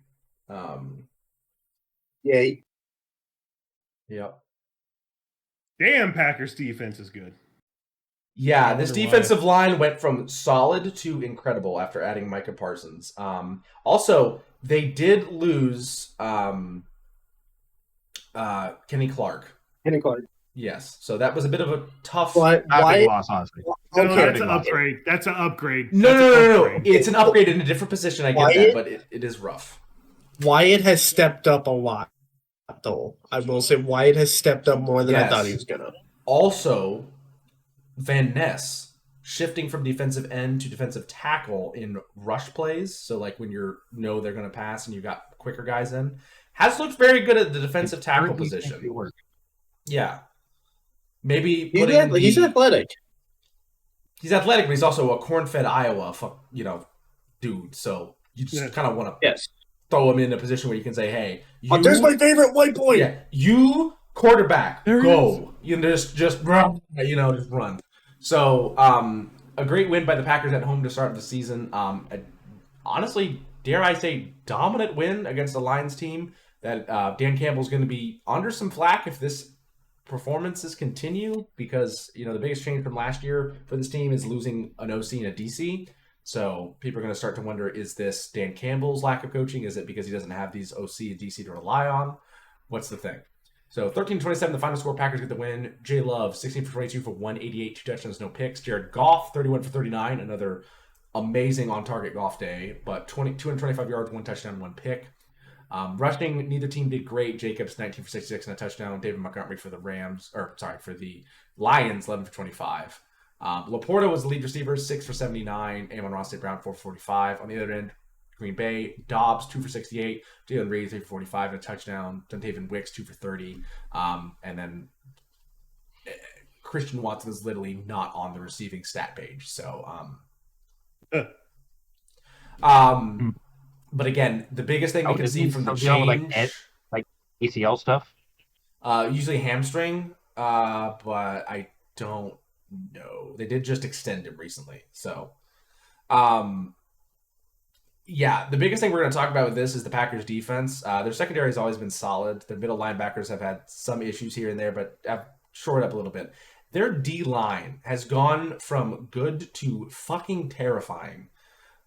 When you have Rashawn Gary and Micah Parsons rushing the quarterback, and then a slew of guys you can slot in the middle for different abilities to either run, stop, or rush the passer, it's looking terrifying for a Vikings team that is not able to block well, a Bears team who just needed to add one of the best linemen in the last 20 years of football in order to make their line bearable, and a Lions team who lost a couple people to retirement and free agency that also could not block Micah Parsons at all. Penny Sewell couldn't stop Micah Parsons on many plays. That's terrifying, especially when Micah Parsons is not 100%. Yeah. He's struggling with a lower back strain, which, if you know anything about back injuries, you never feel fine when you have a back injury. You can't sit a certain way or rest a certain way. When you have a back injury, everything hurts all the time. In the words of James Winston, yes, pain everywhere. 27-18 win for the Pack. Yeah, win for the Pack in Thursday Night Football. Covered at the end. But any thoughts on this game and the dominance of the Packers here? I'm kind of scared. They've already won the trade. I don't like it. Well, okay. That's all I gotta say. Maston first. Go ahead. I'm scared for when the Eagles face against the Packers with that defense. You might have enough O-line. You're scared. Yeah. Mom. You're scared. I'm terrified. Yeah, Mom, but you need to get working on that secret Chicago dark science and get 4 more Joe Tooney clones. You need a deep dish pizza, Malort, a cicada, and kiss the bean, and you're good. Yeah, go to the bean, go into the bean, draw a pentagram with slices of deep dish Chicago pizza, pour Malort over it, and then put Joe Tooney in the middle, and then clone him 4 times, so you have a full offensive line of Joe Tooneys, and you might be able to win. Maybe. Gorlami, as the resident Packers fan, your feelings? I'm very happy. I haven't known a good defense in a while. Yeah. God, I hate you. I fucking hate you. I will say though that we need to Packers fans and NFL announcers, we need to pump the brakes a little bit. Micah Parsons is phenomenal, as you can see right. Hold on. What? Hold on. No, not the pick. Watch Micah Parsons. Watch this. I believe that's Penny Sewell, correct? Right there. That's not Penny Sewell. Yeah. Sewell. Yeah, that's no. That is on the right. Yep, yeah, that's Penny Sewell. Watch Micah Parsons versus Penny Sewell here. And I know you're not supposed to go inside a lot as a defensive end, but still, just mink, boom. Oh my god. Oh my god. Force him to get it out. And force him to get it out and cause the pick. Lord. Oh no. Fucking Jerry Jones. I fucking hate him. So yeah. Oh my gosh.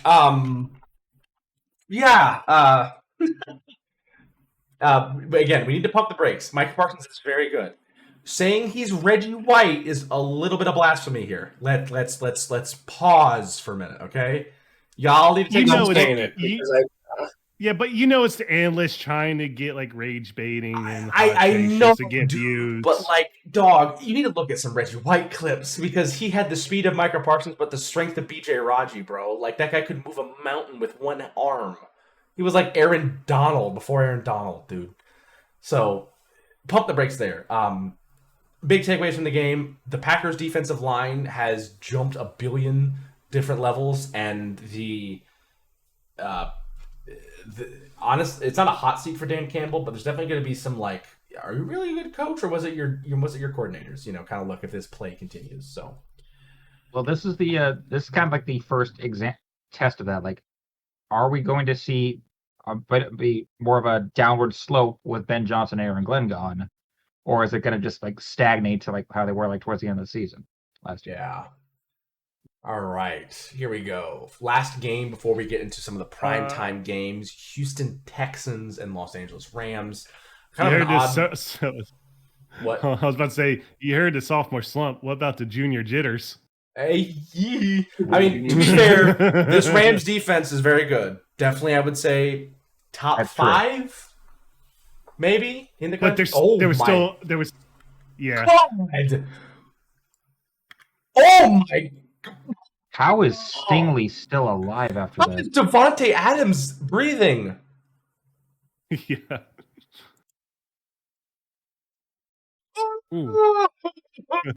Yikes. I just say though, like the Houston's O-line again having problems. Well, this is also blocking against Verse and company, which is tough. Stroud went 19 for 27, for 188, no touchdowns, 1 pick. Stafford 21 for 29 for 245 and a touchdown. Good performance from him. Chubb on the ground in his Houston debut, 13 carries for 60 yards. Kieran Williams 18 for 66 and a touchdown. Receiving, not a lot stands out here. No one had over 32 reception yards for Houston. Their leader was Jaden Higgins with 32 reception yards.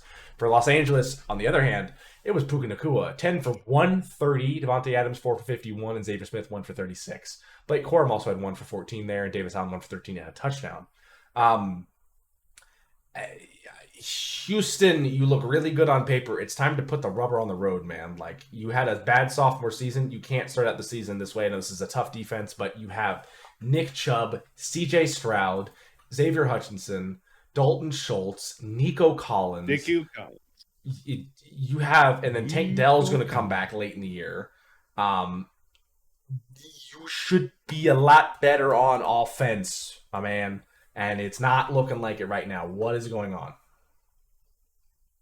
Was it this game with Houston had more penalty yards in one half than they did total yards?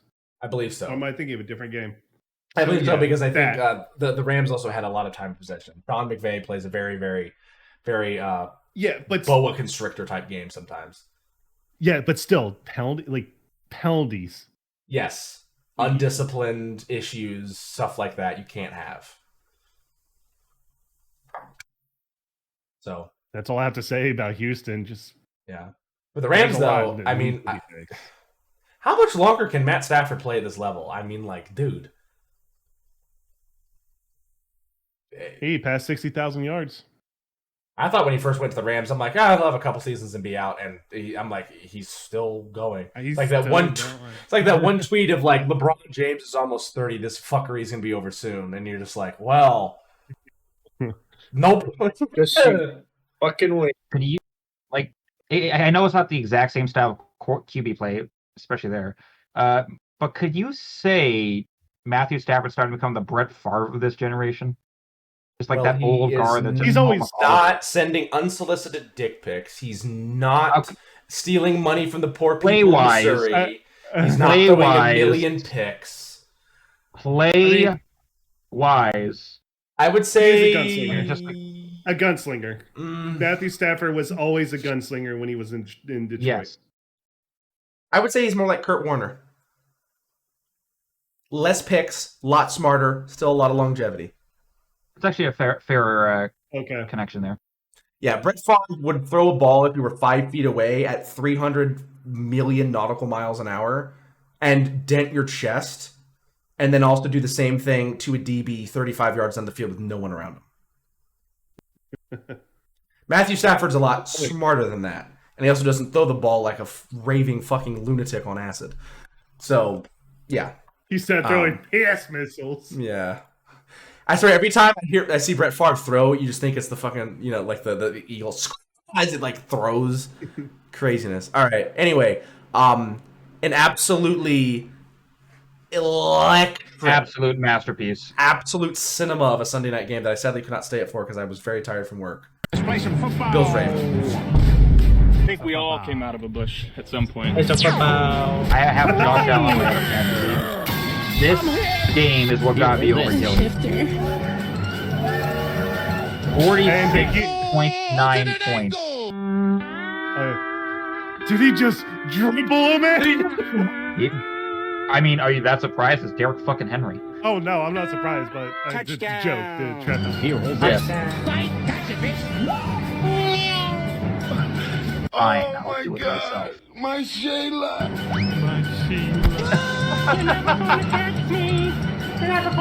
Smile and wave, boys. Smile and wave.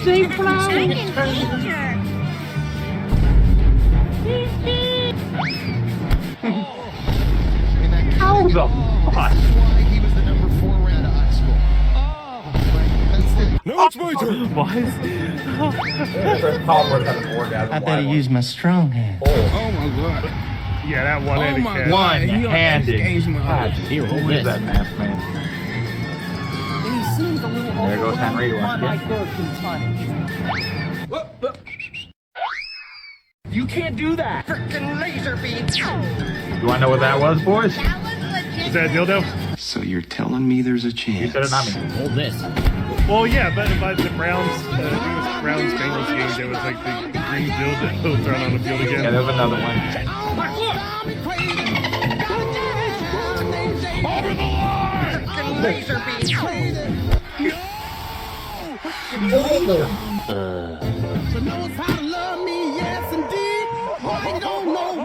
Raiders, I think they look at the script wrong. You're supposed to have a late game collapse in the playoffs, not week one. Well, they also had a late game collapse last year, Oh. week 1, against the Yeah, Chiefs. Well, Oh, I mean, yeah, this they is did. what the Ravens. This is what the Ravens do every year. They always have like Yeah. a. This is the 17th game Harbaugh that was up by like double digits, and they lost in the fourth quarter. So, Lamar Jackson went 14 for 19 for 209 yards and 2 touchdowns and no interceptions. A great day from him. Did amazing on his part of the job. Derrick Henry also had 18 carries for 169 yards and 2 touchdowns. As we saw, he also dribbled a man and did phenomenal there. Josh Allen went 16 for 21 for 251 yards and 1 touchdown. Those were his fourth quarter stats only. He went 16 for 21 for 251 and 1 touchdown in a single quarter of play. 251 yards for a touchdown with only 5 incompletions. In total, he passed for 394 yards and 2 touchdowns. MVP. So far, it's him and Daniel Jones. All right. Derrick Henry. Yeah. Keon Coleman was the best receiver, 8 for 112 and a touchdown. Zay Flowers, on the other hand, was their best for the Ravens, 7 for 143 and a touchdown. DeAndre Hopkins also 2 for 35 and a touchdown. I forgot he's on the Ravens. Yeah. James You Cook, and me, brother. 13 for 44 and a touchdown. Josh Allen also ran 14 times for 30 yards and 2 touchdowns. This was a never say die, true Bills moment of putting the team on his back. Josh Allen catapulting this team to higher and higher levels and eventually winning the game after some great defensive play and forcing Derrick Henry to fumble, which is a lot harder than it sounds. An amazing job by this Buffalo team to never throw in the towel. This is a team that really wants a Super Bowl ring, that has the talent and ability to do so. And if they continue playing like this, at least the fourth quarter style of play in this game, they're going to be hard to beat. Very hard to beat. Cook is looking better and better, even though he didn't have a tremendous game this game. He still had a decent game enough, especially better than any running back before him for the Bills. And Josh Allen... to say Josh Allen looked human would be a lie this game. This was something that was just unnatural. So, as for the Ravens, again, like Squidward, you need to get the fork out of your throat. What the fuck is going on? When is Harbaugh going to get fired? Like, at this point, you need to start putting, like, choking hazard signs on the routes to Baltimore, Maryland. Like, this is getting kind of crazy. I would say, like, if they do another game where they just get, like, completely blown apart in the division round again, I could see this being like his last year with Baltimore. Possibly, yeah. Very possible. Very possible. But like, I mean, he can get them to the playoffs, but they just keep stagnating. Like they can't win the big one. They constantly cannot play up to bigger or equal competition like the Chiefs or Bills. So you something's need to got to hire change here. Both Harbaughs Have John coach the regular season. Essentially. Have Jim coach the playoffs, but have John coach the Super Bowl. I mean, that's definitely a possibility. It would work. It's foolproof. I got it. Are John and Jim Harbaugh if you just split Bill Belichick in half? No, because they're more personable. Yeah, you're just wondering like which side is getting the lack of emotion here, because Bill just never has emotion. All right, but yeah, great win by the Bills, a phenomenal win. And the Harbaughs don't, and none of the Harbaughs get pegged. That too. Amazing game to start out the or Sunday controlled night by a football. gold digging cheerleader, but that's All right, and then Oh no! Buckle up, Mamba. So, Mamba, I'm gonna send you a hotline number you might need to call before we start this session. Does it start with 988? I'm on antidepressants. Well, let me put it this way: it is on Caleb Williams' fingernails in this game. Oh, you it is on his fingernail in this game. Oh, the irony. You know what, guy? You know what's another great joke? The Bears choking in the fourth quarter. Everybody point to laugh at the Bears fan. You know, if I had a nickel for every time this week that a quarterback led a fourth quarter comeback, I've had 2 nickels, which isn't a lot, but it's weird that happened twice, right? I was going to say it's a little bit of deja vu because we're seeing a Michigan quarterback winning in the clutch when he started with most of the fuck ups being his fault and now taking all the credit for it. The Tom Brady reference? Tom Brady 2.0? Yeah. Maybe, yeah. This is still not as impressive as the Atlanta Super Bowl, but no, of course not. Yeah. It's a week 1 game playing with a guy in his first start.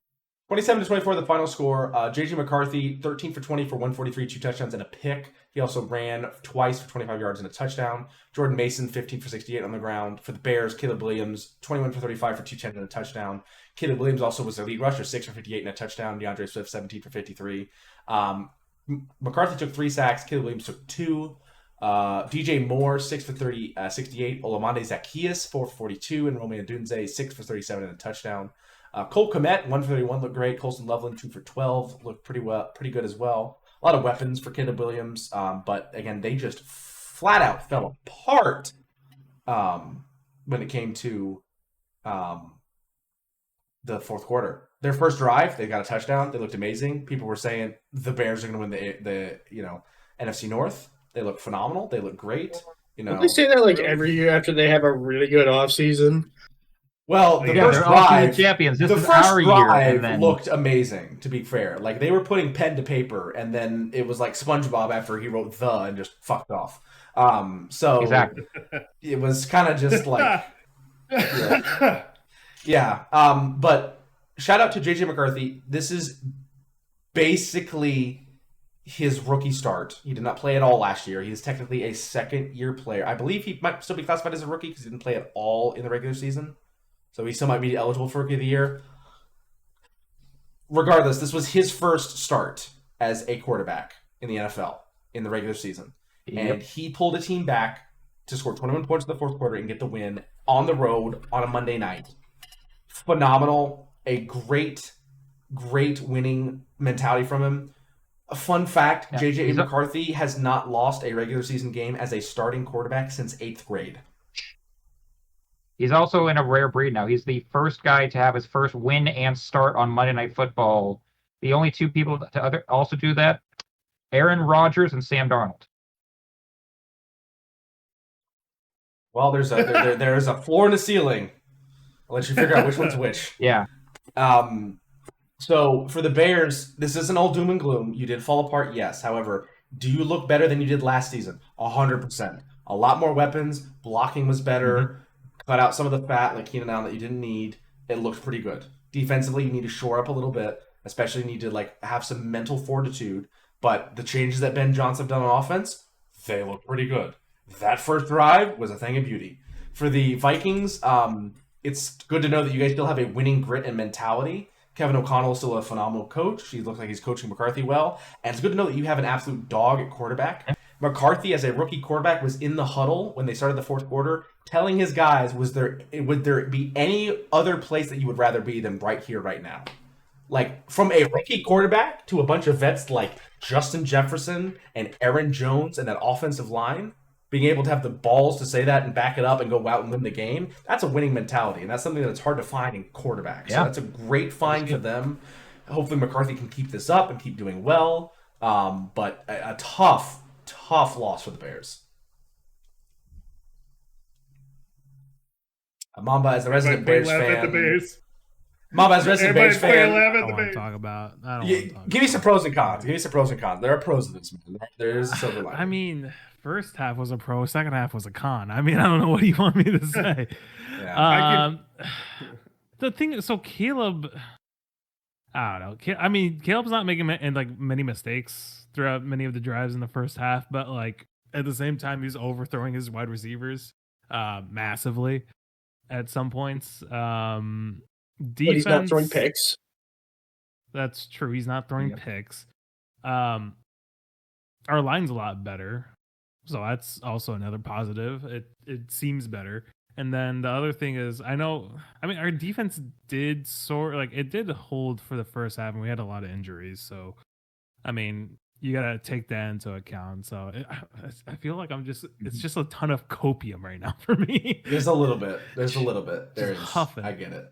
Next week. It's week one. Yeah, it's week one. We'll figure it out. But it's Caleb's scrambling has been like very fucking good too. So it's nice to see. Yeah. I don't know if that's a merit to him or a demerit against the rest of his O-line minus Joe Thuney. Yeah. His line is much better than last year. So. I mean, Brian Flores does have weird schemes for his defense. Well, I don't say weird schemes, but like Brian Flores. No, they are pretty weird. Like when he was DC and New England, even I'm like, I'm like, what the fuck is he doing, and why is this working? If you don't know what you're doing, how the fuck are they gonna know what you're doing? Well, the thing is, Brian Flores actually knows what he's doing. That's the thing. Yeah. Ben Johnson will straighten it out. Hopefully. Yep. A lot of work for these two teams to do, but again, good win and phenomenal performance by JJ McCarthy there. All right, the game that has just concluded, we'll go ahead and look at that real quick since we have to take a look at the Sunday night game, or Thursday night game since we record on Thursday nights. First week 2 game, we'll take a look at the Commanders and the Packers. 18-27 the final score. Jordan Love, 19 for 31 for 292 and 2 touchdowns, no picks. Jaden Daniels, 200 yards, 2 touchdowns, no picks. Running the ball, Josh Jacobs, 23 for 84 and a touchdown. That's a lot of carries, but he did a great job taking that there. JCM, 4 for 17. Alson Eckler, 8 for 17 before his injury. Receiving Tucker Kraft, 6 for 124 and a touchdown. I've not seen a stat line like that for a tight end since like OG Kyle Pitts. But David Wakes 4 for 44 and Malik Heath 1 for 37. Musgrave also 2 for 32. A tight end leading Packers team receiving there. For the Commanders, Zach Ertz 6 for 64, Terry McLaurin 5 for 48, Tebow Samuel 7 for 44, and Luke McCaffrey 1 for 39 with relation. Great game by the Packers there to get out ahead and kind of maintain that lead. The Commanders did try to surge back in the fourth quarter, but the Packers didn't let it happen. Really put the foot down and managed to get out with the win.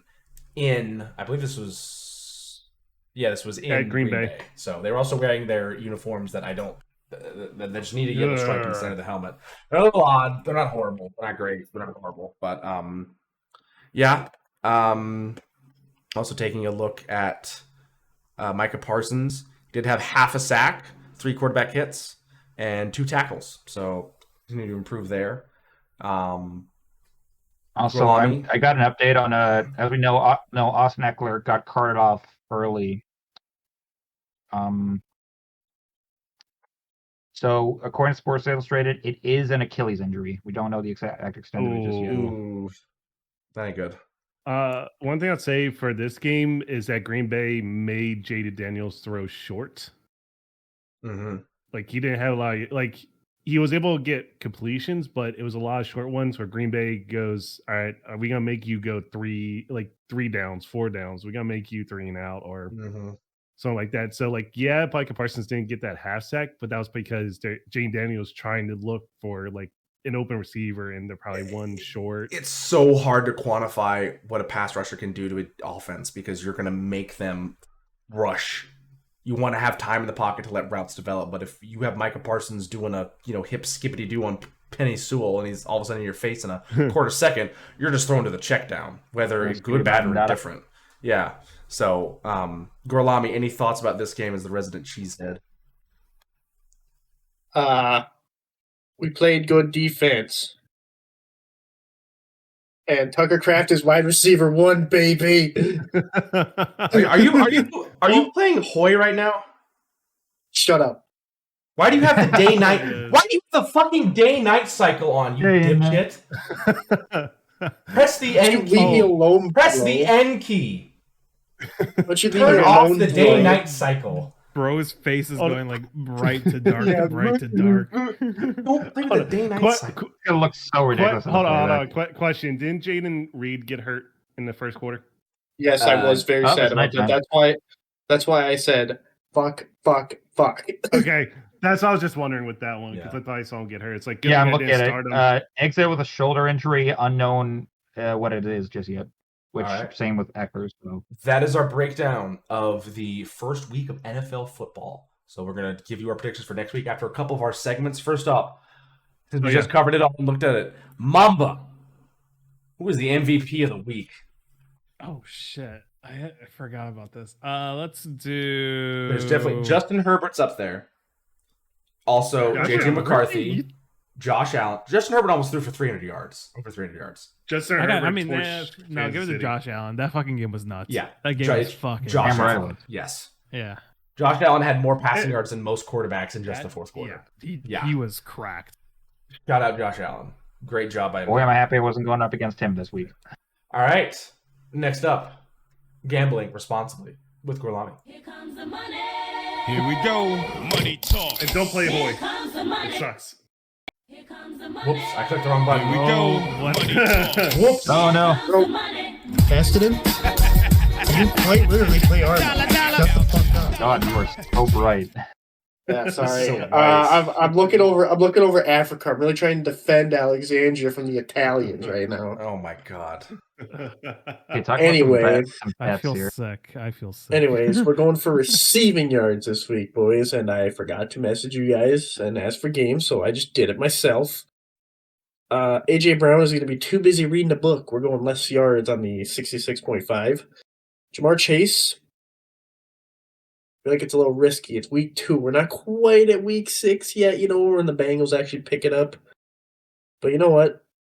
I feel like a fire's going to get lit on Zach Taylor's ass to get his shit together. CeeDee Lamb, more than 77.5 yards. Who else can Dak throw to? As long as he has hands in the first quarter and gets past it, we're good. And Puka Nacua, more than 79.5 yards. Potential is $50+ on a 4-man pick 6. Alrighty. Shout out Gorlami. We also need to keep a tally. Actually, what we need to do from these weeks on is we need to, after you give your pick, we need to show how your pick last week did and then the overall plus minus of how the betting's going.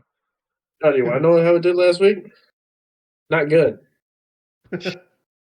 I went 2 for 5. I had Genty and Henry for good on my picks, and Cook, Gibbs, and Jacobs I did not. Okay, so you're currently in the hole $5. Yes. Okay, there we go. This is why you don't go. This is why you only spend minimal amounts of money. This is why you don't behave like one of my coworkers that decides to put thousands of dollars down a week. Anyway, next up. No, I would never. Yeah. Next up, the Tank Bowl. With our dear friend, the geriatric masculine. God damn it.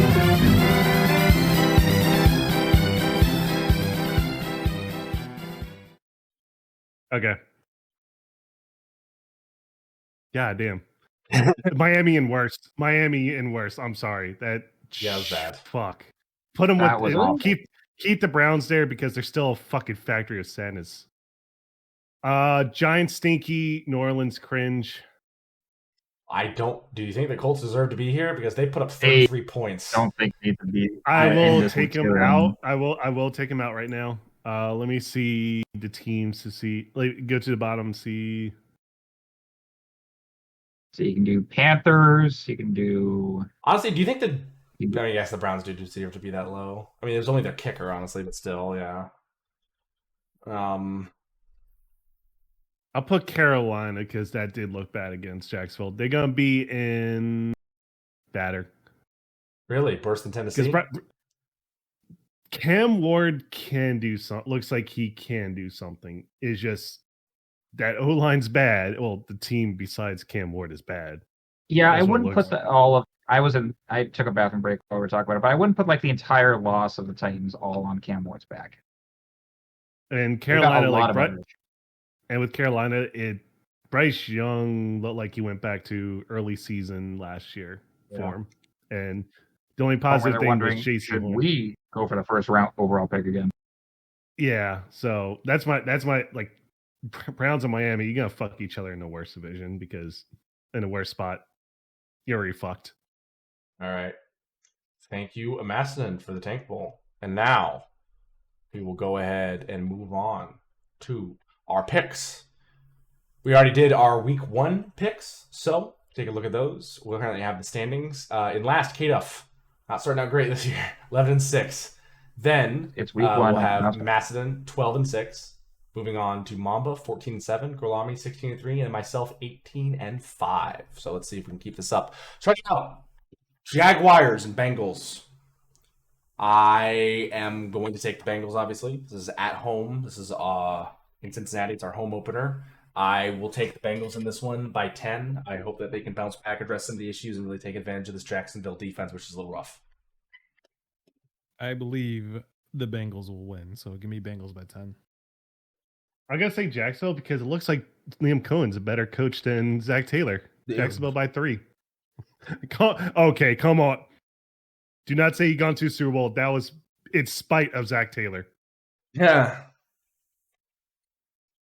Given the bet I just made, give me the Bengals by 3. I think I had much of a choice there. You know what? I'm going to agree with Maston. Duval by 3. All right. Next up, Giants and Cowboys. I'm going to take the Cowboys in this one. Giants still don't impress me super well, so I'll take the Cowboys in this one by 5. Give me the Cowboys by 7. Dallas by how much? Oh, 7. Yeah, Girlami spoke over you. Oh, I'm saying Duval. Give me 5 Dallas defensive linemen going around the turnstile known as Evan Neal. Yeah. So Dallas by 5.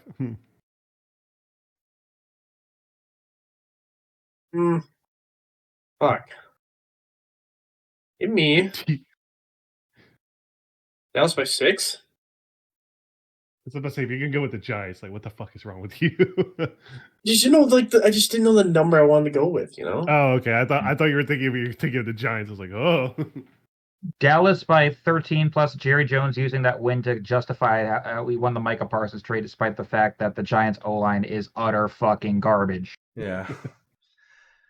Next up, Bears-Lions. From Detroit.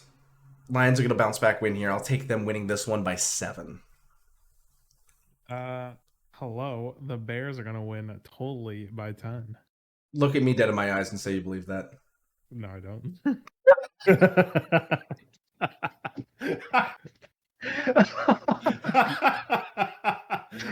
Bears by 10. Mamba, you sweet summer child. You sweet summer child. Oh my God, bro. Okay, I have the Bears winning the first 3 quarters and then lose by 4. Lions by 10. We're almost done with the fucking episode. Put the Hoy down for 10 minutes. Go touch a blade of grass. Lions by 7. Pushing the Italians back to DeBrook. Let me have this. How about Portugal? Rams and Titans. Hey. Cam Ward, you played one of the hardest defenses last week, and you're going to do it again against the Rams. I'm taking the Rams no. by 3. It'll be closer, but again, Jared Yeah. Verse is going to destroy Cam Ward. Yeah, give me the Rams by 7. Their Titans are fucked. Actually, no, do it by 14. Actually, they're gonna get mega fucked. I'm gonna say Rams by 11. I think Puka Nacua is gonna have another big game. Rams by 10. Rams by 14. Your mother.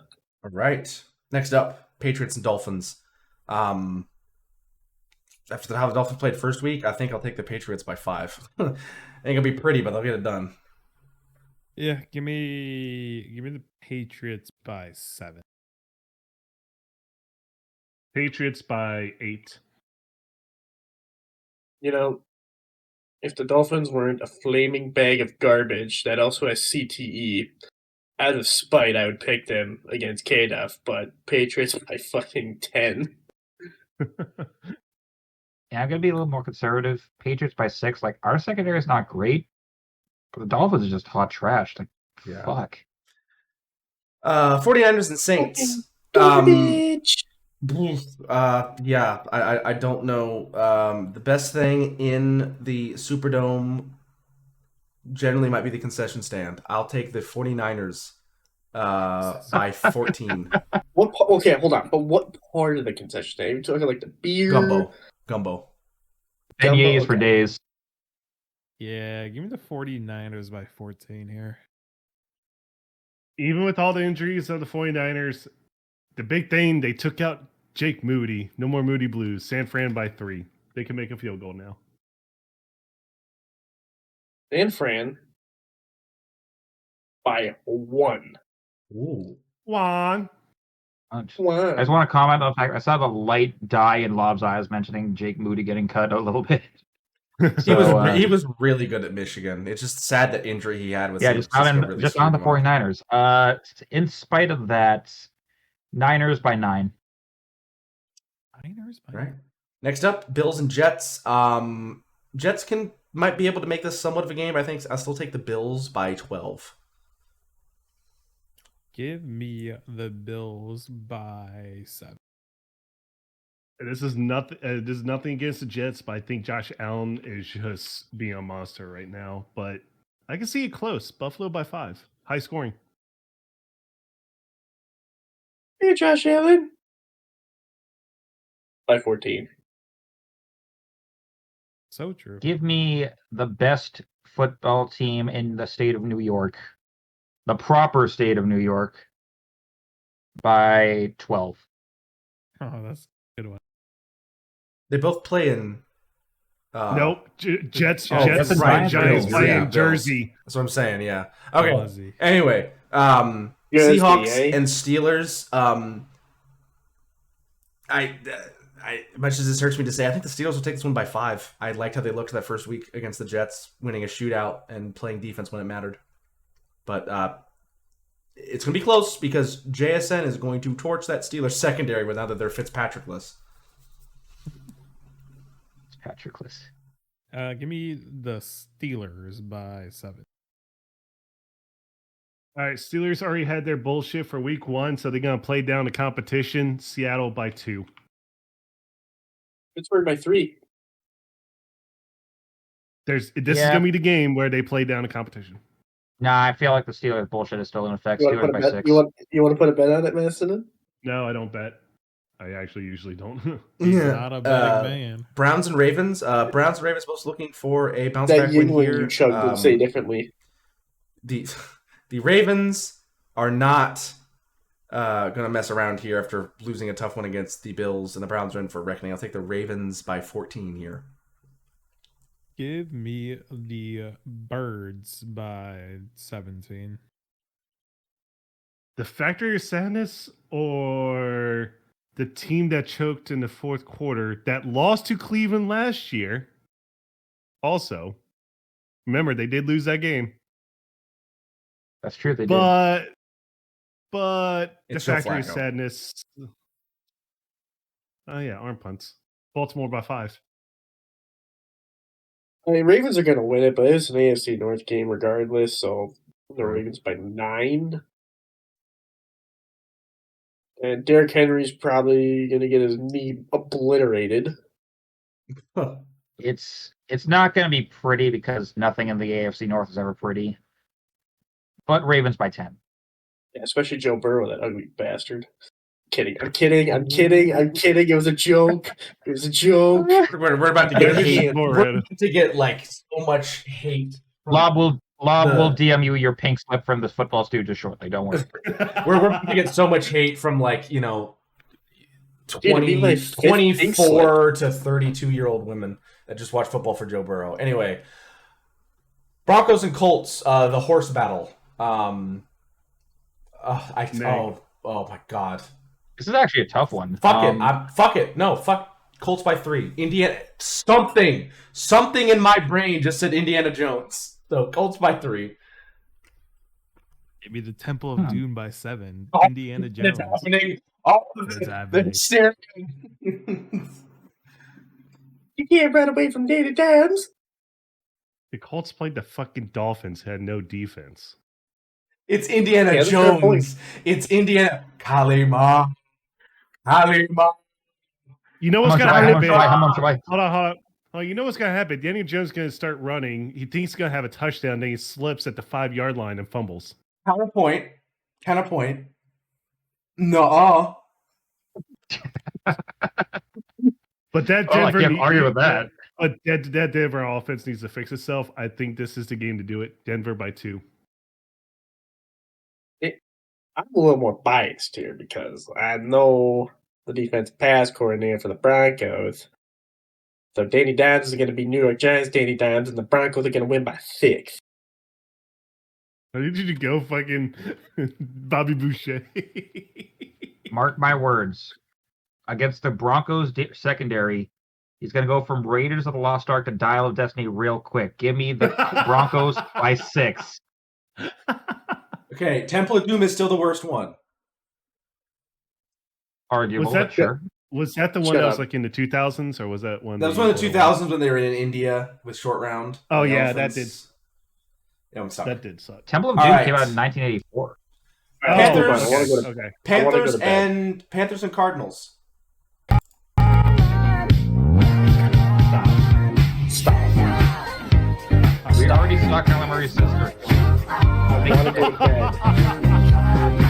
You can't pick. He said he's doing a Cardinals 5. Mamba. Give me the short man, 5'10", built like a fucking toddler by 7.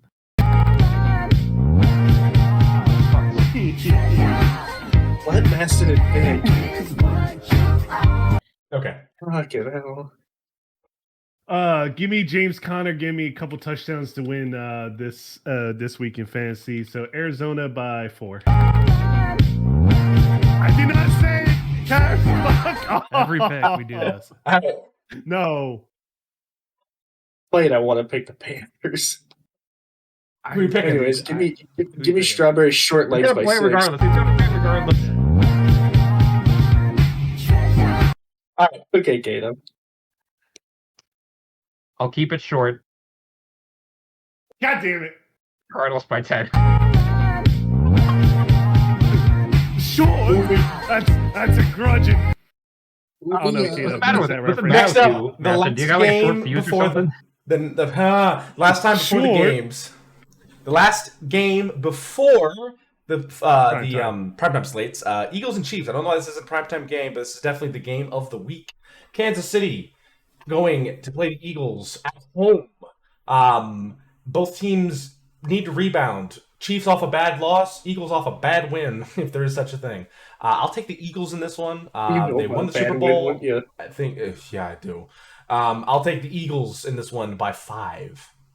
Here's the thing. The reason why it's not prime time is because Fox needs some money. So give me the Eagles by 7. You know, I'm going to go Philly.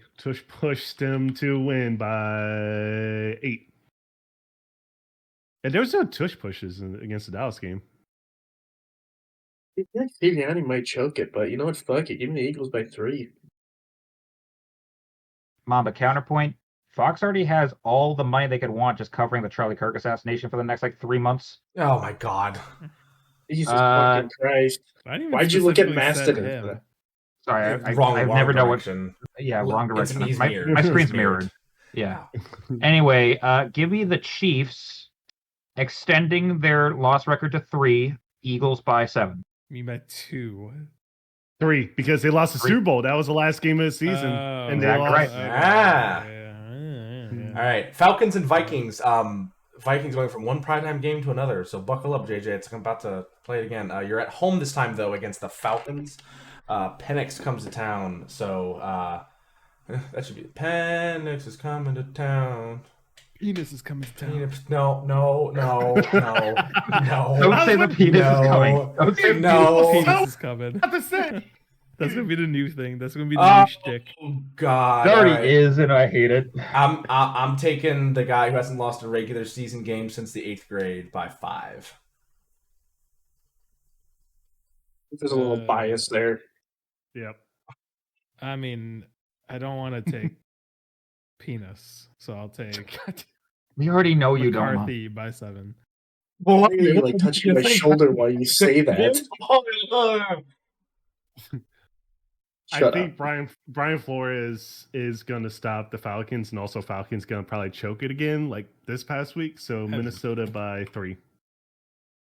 This is where it became a fetish for them. This is where Kyle Pitts truth Think is going about to die. All right, next one, Baker Bake by 7. All right, This is how where much Kyle Pitt? Pitts. I get to say my joke. Fuck, Vikings by 6. Fuck you. What was the joke? Come on. Eat a dick, you geriatric fuck. It probably wasn't even good. Calm down, child. Sorry, I thought you actually said the score before. I thought I didn't hear the score. I didn't. No, I said this is where I said this is where Kyle Pitts truthers are gonna die. Gordon Lamy gets aggressive when the Packers are good again. It's uppity. It's better I guess than being the way to see depressed. if the Kirk Cousins curse of primetime games also just stuck around with the Vikings or not. Well, this is the Kirk Cousins game. We're just missing the Commanders. It could be either or, yeah. The winner gets a Kirk Cousins bedazzled pair of khaki jeans. And a coupon to Kohl's, yes. Give me the Vikings by 10. No, $7 million in Kohl's cash.